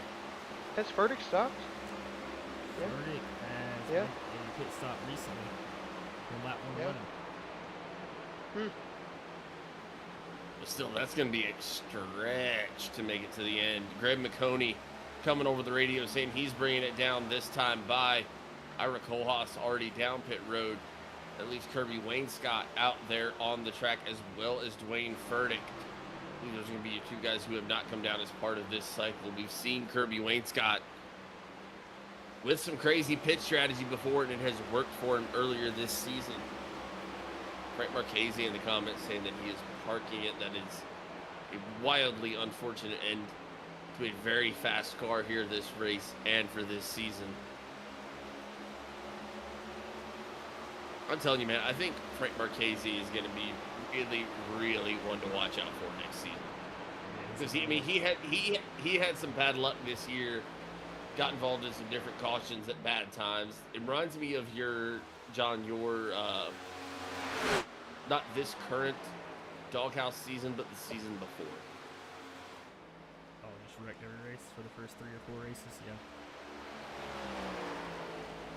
Or it just seems like just being in the wrong place at the wrong time. Yeah, I shouldn't say got wrecked. I should say I'm just in a bad spot, and it's partially my fault. That's something I have to remind myself too, and I think these drivers do the same thing. Just because the wreck wasn't your fault doesn't mean you didn't put yourself in that spot. Something I gotta man up, be honest about sometimes. I didn't cause that wreck, but I did put myself in a situation where I was around it and shouldn't have been there. Could have made better decisions and moves. It's all a learning experience. Again, builds character. Racing builds character. So currently out on the track, Kirby Wainscott bringing it down pit road. That is going to make your new race leader, Dwayne Furtick. And that number 51 car, Ty Robertson, going to be immediately battling with him for that first place position. Kensley Smith going to be in 3rd right now, about 1.1 seconds behind the race leader, Brandon Lopez. Going to be sitting in 4th place right now, 3.7 seconds behind. Yeah, we're going to put this little battle in here. Not battle, but I think will be a battle here at the end between Kensley Smith and Lopez. Those 2 guys are your top 2 guys in the points right now, racing for a championship. So whoever finishes in front of each other will take home the championship tonight. You see they're splitting the sectors right now as they come around. I'm showing Lopez 2.46 behind Smith.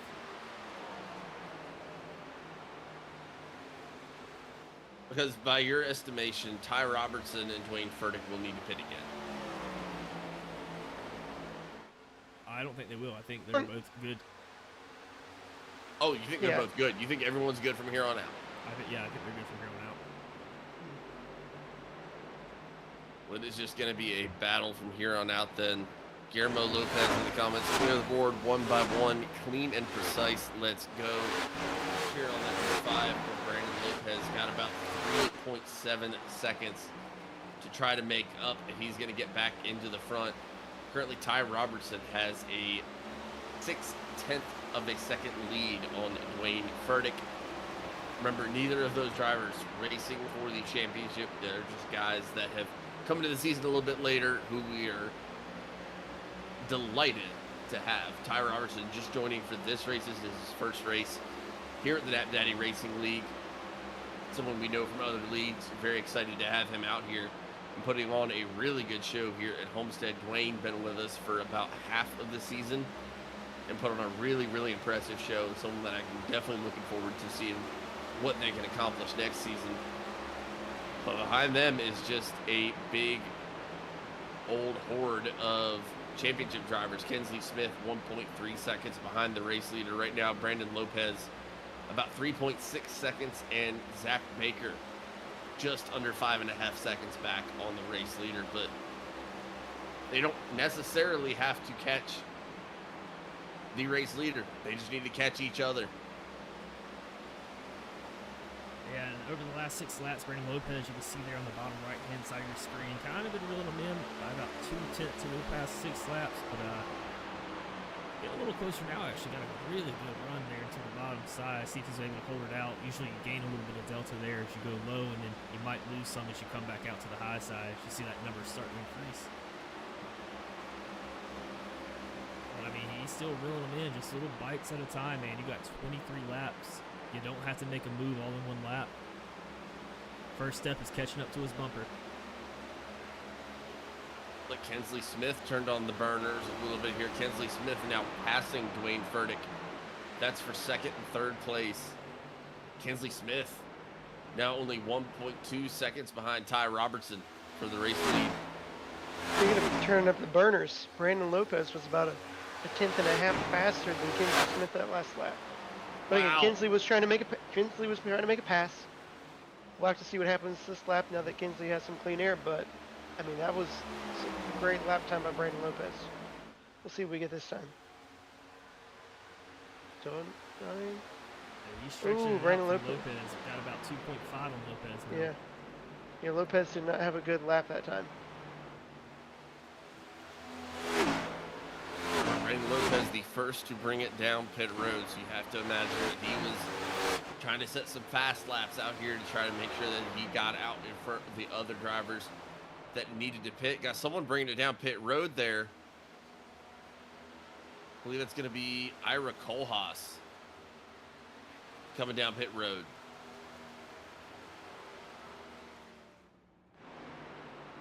Cannot forget about our leader, Ty Robertson, out here. So a 1.2 second lead in front of Kinsley Smith. Kinsley doesn't want to just be the first playoff driver to finish tonight. He wants to win the whole thing. He's trying to run him down. Only about a second and a tenth behind right now. Yeah, I know you said 1.2 seconds there just a second ago, but Kinsley actually knocked it down by about a tenth right as you were saying that, which is, I mean, about how broadcasting goes. But Brandon Lopez, about 3.8 seconds behind your race leader, about 1.7 seconds behind Kinsley Smith. Zach Baker's still absolutely within striking distance. There's still 28 laps to go here. Zach Baker, He's only 5 seconds behind. He's shrinking that gap between him and Lopez. I'm looking at the delta between Kinsley Smith and Brandon Lopez right now, and it's about 2.6. It has grown back out in the past 6 laps by about 0.3. So Smith being a little bit faster here in the later part of this run. But you always got to question, did he burn it up to get out there? And is Lopez saving anything for this last little stint here? But if you got anything left, you Strategy play. Ooh, looks like Lopez might have got the wall a little bit right there on exit. Turn 2. He's trying everything. He's putting it right on the fence, and he's going to send it off here now. This is when you got to go for it, though. Checking on Greg McConey as well. McConey has brought that gap between him and Zachary Baker down to 1.6 seconds. Man, with these guys, love a caution right now.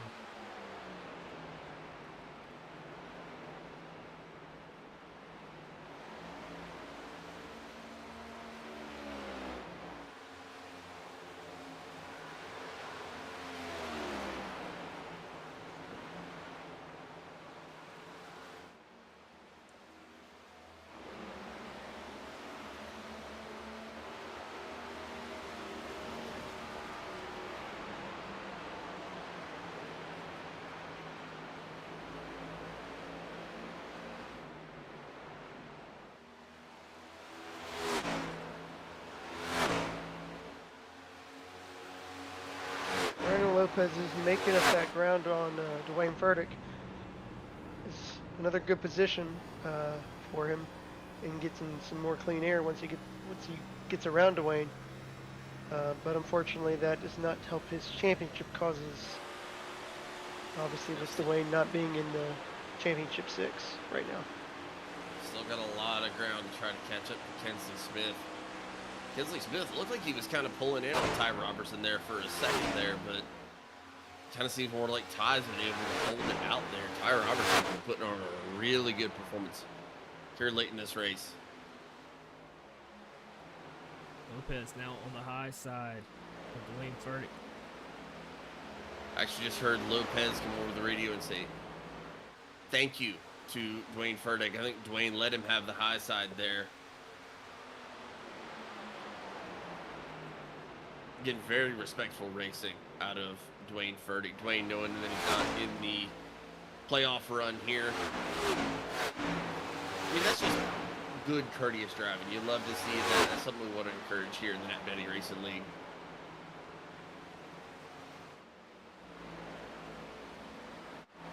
Yeah, I've only had like 1 or 2 conversations with Dwayne Furtick, but he actually offered to sit out for all like 4 races in the playoffs just because he would be respectful and not get in the way of any other drivers. But the guy has a 4.99 safety rating through his officials, and pretty active in officials as well. So I mean, he's not just cheesing that rating. 4.99 is the best you can get. So for translation out there for those at home, Dwayne Furtick is good. Very safe. And clean. And good, yeah. Safe and clean. His iRating is actually the highest, second highest in the field right now.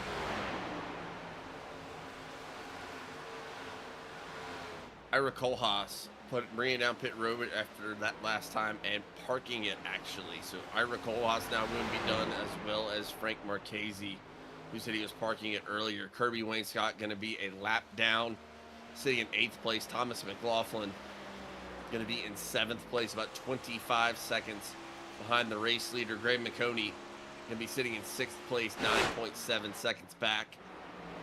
Zach Baker, 5.6 seconds behind the race leader, sitting in 5th.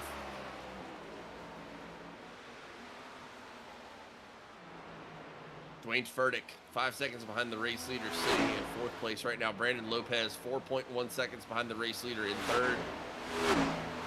Kinsley Smith actually started to make up a little bit of ground on Ty Robertson here.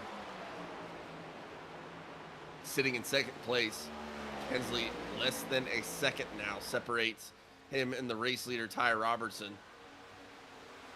Which means almost 3 seconds separates Kinsley Smith and Brandon Lopez for the championship here in the first season of the Knapp Daddy Racing League. Yeah, and if you're Kinsley Smith, you're kind of starting to smell it now. You've gained about 8 tenths over the past 6 laps over Brandon Lopez. I mean, just praying this thing stays green.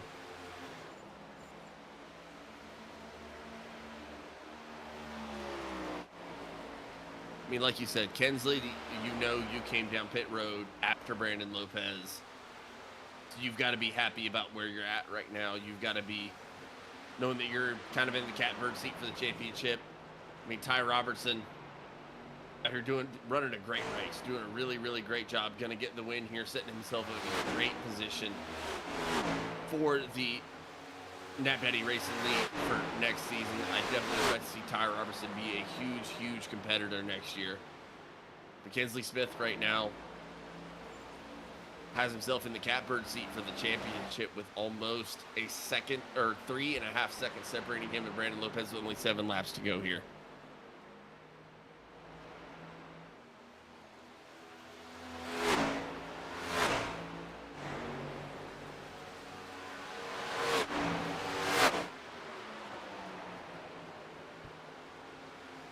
Kinsley knows he doesn't have to win the race to win the championship, but he's going to do anything and everything he can to get up there and try to get the win and the championship. Ty Robertson and Kinsley Smith are running pretty equal lap times right now, but their lap times are far and away better than almost everyone else in the field right now.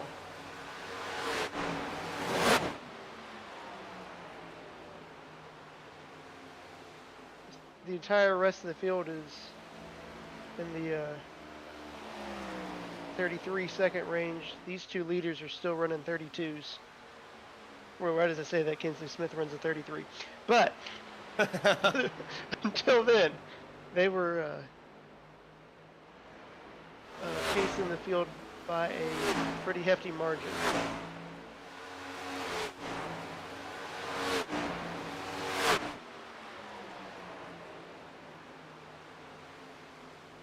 I mean, I feel like it's such a fitting end to the first season here in the Knapp Daddy Racing League, where it came down to strategy, it came down to pit road decisions, it came down to who raced their race better. And right now, I mean, Kinsley Smith doing exactly what he needs to do.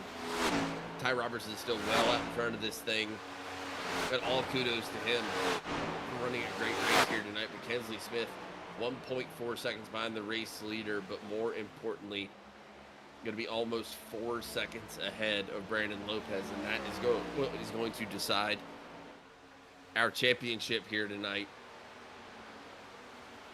Zach Baker. Go ahead. We're talking about the driver that started last, chose not to run a qualifying lap, started last, drove through the field, spun out, drove through the field again, spun out, and is now running second here as we come into these closing laps. But first, even in the championship hunt. I mean, Kinsley Smith has, driven a difficult race, but a very quick race with a lot of pace to be able to be in the position that he's in right now. Dwayne Furtick going to be bringing it down pit road here. That is going to advance Greg McConey another position up into 5th place. But we are approaching the end of this thing here. Lap 148, only 3 laps to go here in the final race. Ooh, Kinsley got the wall. Daddy Racing League.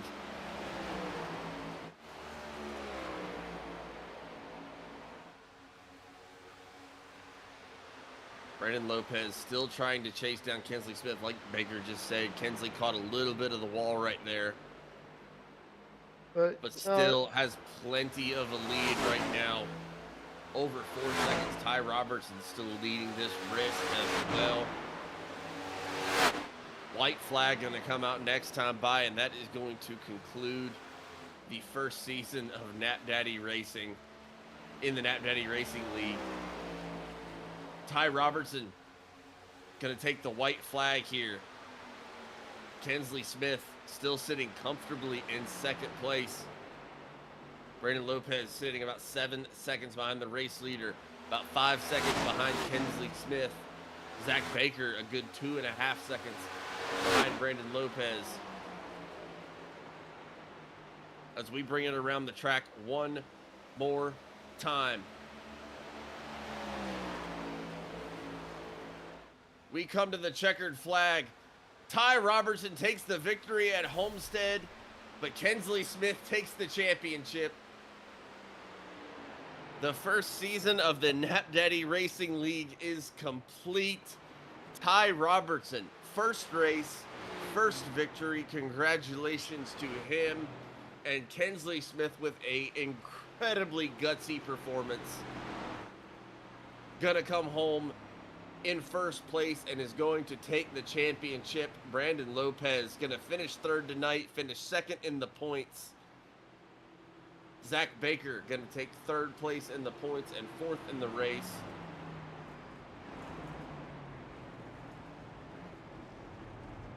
Greg McConey gonna finish 4th in the points and 5th in the race.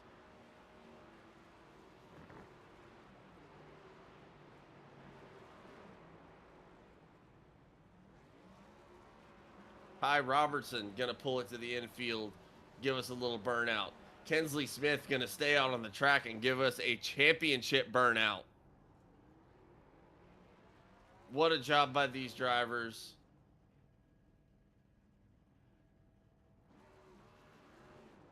The dueling burnout. The dueling burnout. It's fantastic. I love it.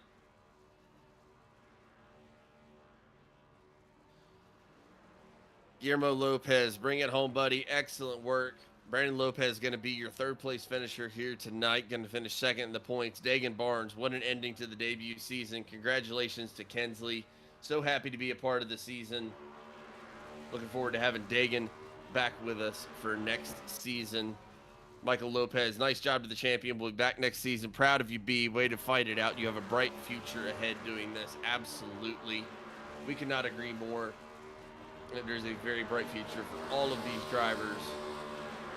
And a very bright future here in the Knapp Daddy Racing League. These guys all performed so well. We went through so many ups and downs this season.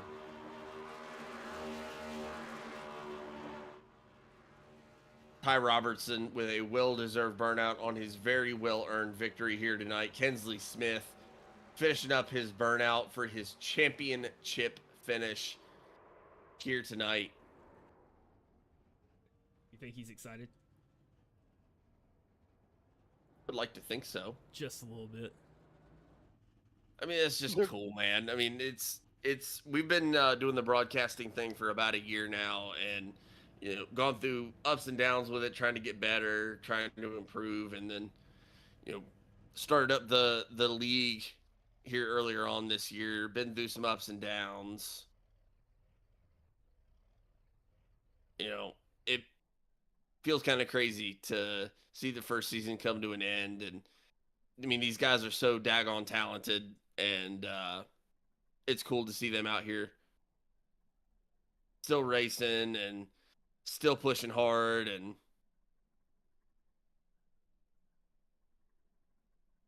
it's just really cool, man. Absolutely. Kensley Smith still burned. I thought that was him blowing up, but I think he's still got some left in the tank. But again, big shout out, congratulations to Kensley Smith in that 15 car, going to be the pilot season champion for the Knapp Daddy Racing League here. And we are going to take a quick break and come back with some interviews.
Yeah.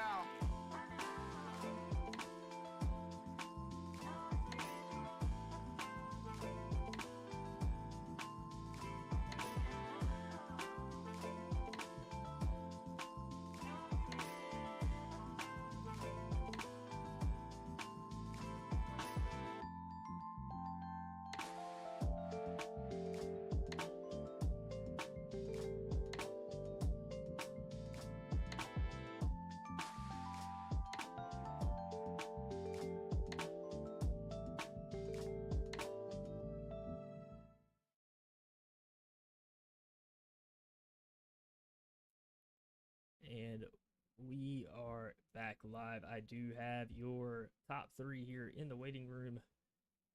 Also have your top three in points as well in the waiting room here. The first person I pull up is Zach Baker, finishing fourth place tonight, third place in the points for the season.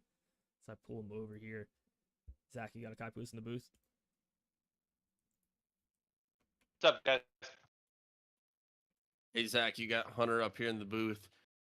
First of all, congratulations on a great run tonight. Came back from a lot of adversity to finish fourth place, and congratulations on your third place finish in the points. Talk to me about what was going through your mind through this race, Uh, knowing you were in the points battle.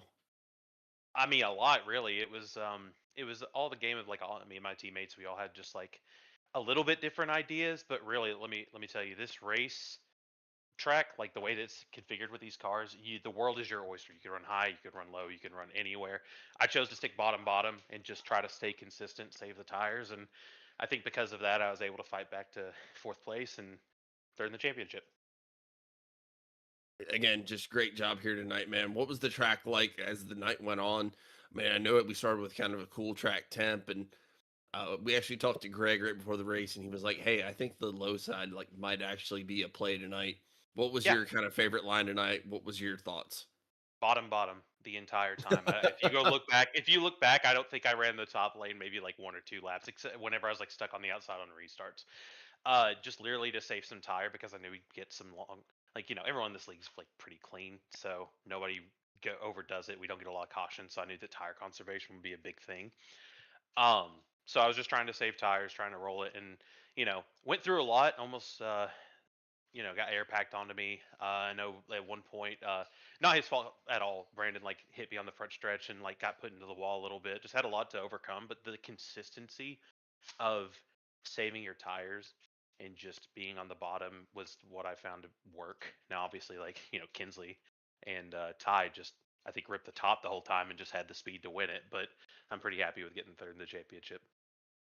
Absolutely, man. Great start for you for the first season of the Knapp Daddy Racing League. Looking forward to seeing what you can do next season. I think you're going to be absolutely a huge competitor next year. Any thoughts going into next year, and also before we get you out of here to celebrate your fourth place tonight, your third place in the points? Any sponsors or shout outs you want to give as well? Shout out to my teammates, Trash Panda Autosport. Shout out to my wife for letting me live out my dream as a sim racing driver while she watches our kid every time I do this. And yeah, shout out to everybody who put on the league. Well, we appreciate you very much, man. Thank you for racing in the league. Thank you for joining in. Thank you for racing really hard. We look forward to seeing what you can do next season, and good luck to you. Appreciate it. Thanks, guys. Yes, sir. Take care. That is going to be Zach Baker bringing it home in fourth place tonight, third in the points for the season. Great run out of him. That whole Trash Panda team really, looking in the comments here, TPA champion. Actually, that says Zach Baker right there, but yeah, Trash Panda tearing it up all year long. Coming up next, I do have your third place finisher, finishing second in the points, going to be Brandon Lopez as I pull him up here to the booth. Brandon, you got a copy with us in the booth? Yes, sir. I got you. Hey, man, it was a fantastic run tonight, and it was hard fought out there. A lot of back and forth there for a little bit of it. Talk to us about some of the strategy you had coming into the race and how that evolved as the race went on. Yeah, first and foremost, I just wanted to apologize to Zach of what happened in the pack earlier. I made a misjudgment, so even though I already apologized to him now, I just want to say it out there. So, but yeah, coming into the race, I didn't know. I knew it was gonna be challenging because the dirty air here is very, very effective. Like, it makes the driving very fun, but also like terrifying because at the same time you can be like spinning out at any given point. So my first stage, I chose the high side lane because I thought if I can just like be ahead, like on the high side, get a runoff, then I can maybe control the race. But um, I got a little bit tight right off the bat, and then Zachary had a hell of a run going in the inside. So and then from there, I try to stay the inside lane, try to keep down there, and everyone started to pass me. I was like, you know what? Let me just go ahead and just let off and just like see if I can just test my green flag run for a second. So um, it took me a bit to get under my feet, and then I started catching up to the pack and finished fifth on the stage. I was like, okay, so maybe I can have good long run speed. And on the second stage, I think Greg, I don't know who was ahead. It was me in the 24, and then Greg, I think, in the inside lane. I think Greg had a bad restart, and I had a huge run and I decided to be like, you know what, let me just test this out, see what works. So I think, I don't know, if it went 3 wide or 4 wide coming into one, and I took the lead. And from there, I wanted to control the race, had savability. Um, Clean air was so much effective compared to the dirty air in the Pac-Man. So I just wanted to take control of it. Um, Glad I got the stage win. And then the third stage, my initial thing was to stay out as long as possible with the lead. And then that caution came out and that threw everything that I had planned for. I knew some of the guys behind were going to pit um, for fuel. I had like a last second decision, like, should I stay out? Should I not? Should I stay out? And then I saw a bunch of guys. I thought it was a whole field at one point was going in, and I want to be left out. So I dove in last second, and I saw a few guys stayed out, and I knew then that I was like, yeah, that's probably not gonna happen. Kensley did an amazing job with the strategy and being fast. I tried to undercut them, and I gained a lot of track position, but um, he had a hell of a strategy, and he raced away with the championship. So congrats to him, and congrats to Ty on the win. Yes, sir. I mean, that was a fantastic run there. I know it was tough. We saw you kind of doing a little bit different strategy going fourth gear to fifth gear. Is there any thought in your mind that you would maybe stay in fifth gear? I'm more of a fourth gear to fifth gear guy here myself. I like to shift down, but is there any thought of going to fifth gear and staying in fifth? Yeah, so this is a good opportunity to mention this, but I just want to thank Jamie for helping me out throughout the weekend, because at first I initially was driving fifth gear, only on the high side, and then fourth gear in the bottom lane, so I have more control. But he was teaching me, coaching me, being like, "Hey, you should do this instead." And then I listened to him. I tried to change to fourth gear, and that helped a lot with the grip. Especially knowing that wasn't going to be a fuel mileage race, so I stayed with the fourth gear and I practiced it throughout the week, on the weekend, and yeah, it helped with a little bit more speed.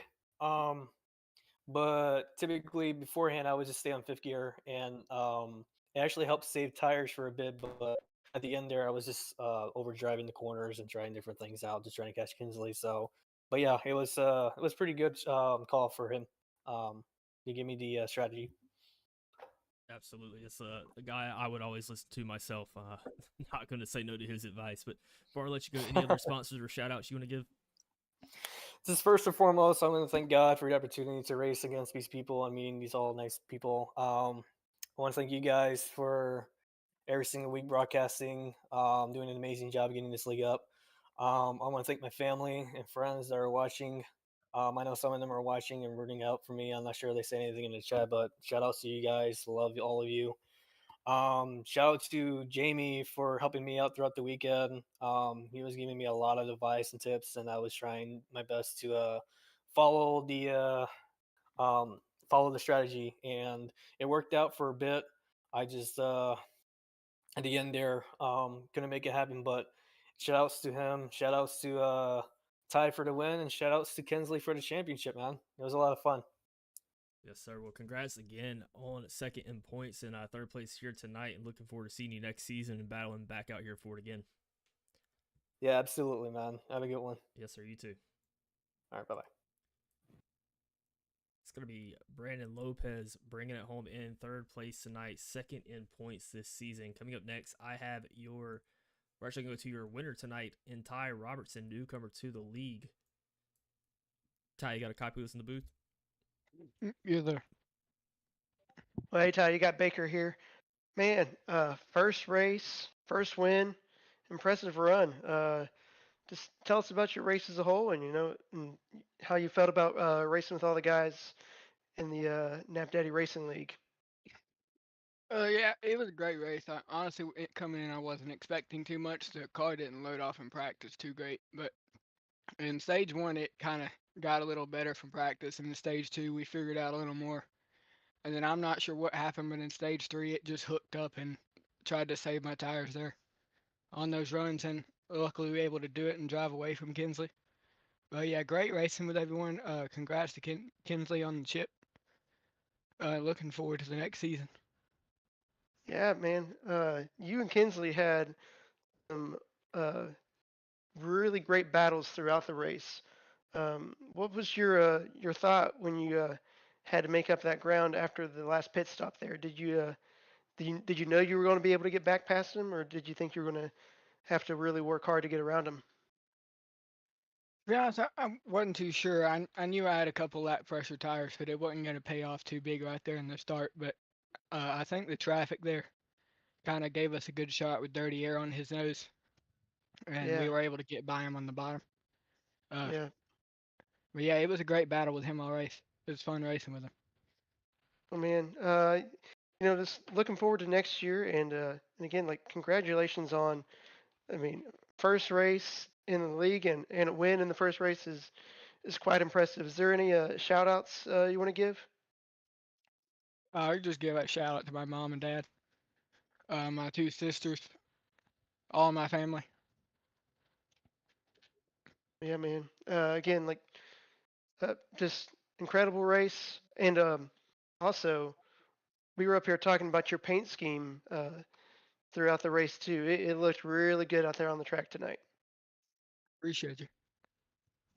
Appreciate you too, Ty. And again, great job.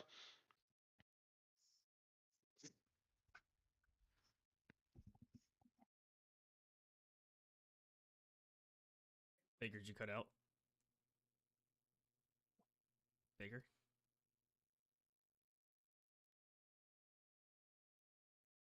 Hunter?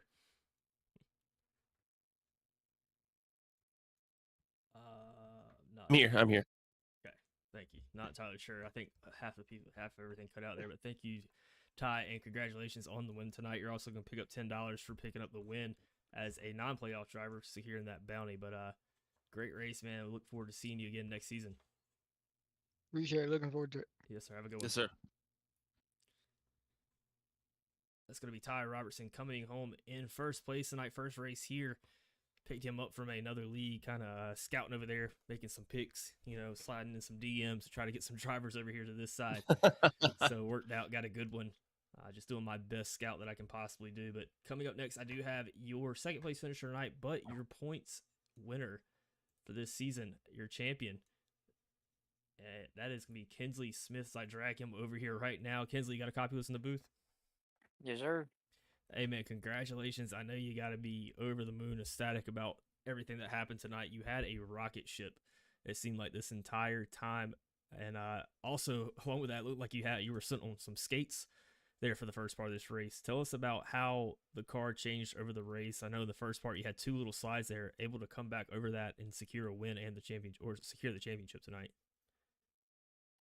On my first slide, I cut down to try to get under Greg, and I think I just cut the wheel a little bit too hard, and it kind of sent me going. I was able to keep it off the wall, which ultimately saved me there. And then the second one, I think Ty was behind me, and I'm 100% sure it wasn't purposeful for Ty, but when you're on somebody's bumper like that, going through the corner, it kind of takes the air off the spoiler and kind of sends you around a little bit. So that's how my second slide happened. But I was able to get that caution ended up coming out when I spun there, which ultimately saved me to be able to even have a chance at the championship. So really, my car felt the same the whole race. It was slippery. Just had to make sure I didn't make any sudden movements or anything in the corners, and just try and keep my wheel as straight as possible coming out of the corners. Absolutely, man. That's the way to come back over some adversity early on in this race and really fight your way back, battle back, getting a championship in the first season, not only for yourself, but also for Trash Panda. Talk to us about your teammates and I'm sure they've helped you out a ton, but how integral they've been this season for you. Pretty much all throughout the races, we've bounced ideas off of each other on when to take our pit stops and when to save our tires and stuff like that. So we've really worked together really well this season, and hopefully that translates to next season as well, and we'll be right back in the same position with all of us in the fighting for the championship. Absolutely, sir. And I know this is kind of a dumb question to ask when you just win a championship. Is there anything next season that you're looking to work on or improve on? Like for me, for instance, I'm golf, always trying to work on my short game. Is there anything in particular that you're looking to improve on here going into next season? Just saving my tires and being more patient. It's kind of bit me a couple times not saving my tires as well as I should have, and not being as patient as I should have. So that's one thing I definitely need to work on. Yes, sir. Well, congrats again tonight. You've won the pot that we've had sitting here all season. We're gonna do some final points tallying here and just make sure everything is set. But you definitely have the championship in the bag. We'll be sending you the whole cash at the end of the rainbow here, probably tomorrow morning sometime for you. And congrats again on that championship win. Anybody you would like to thank or any shout outs you want to give before you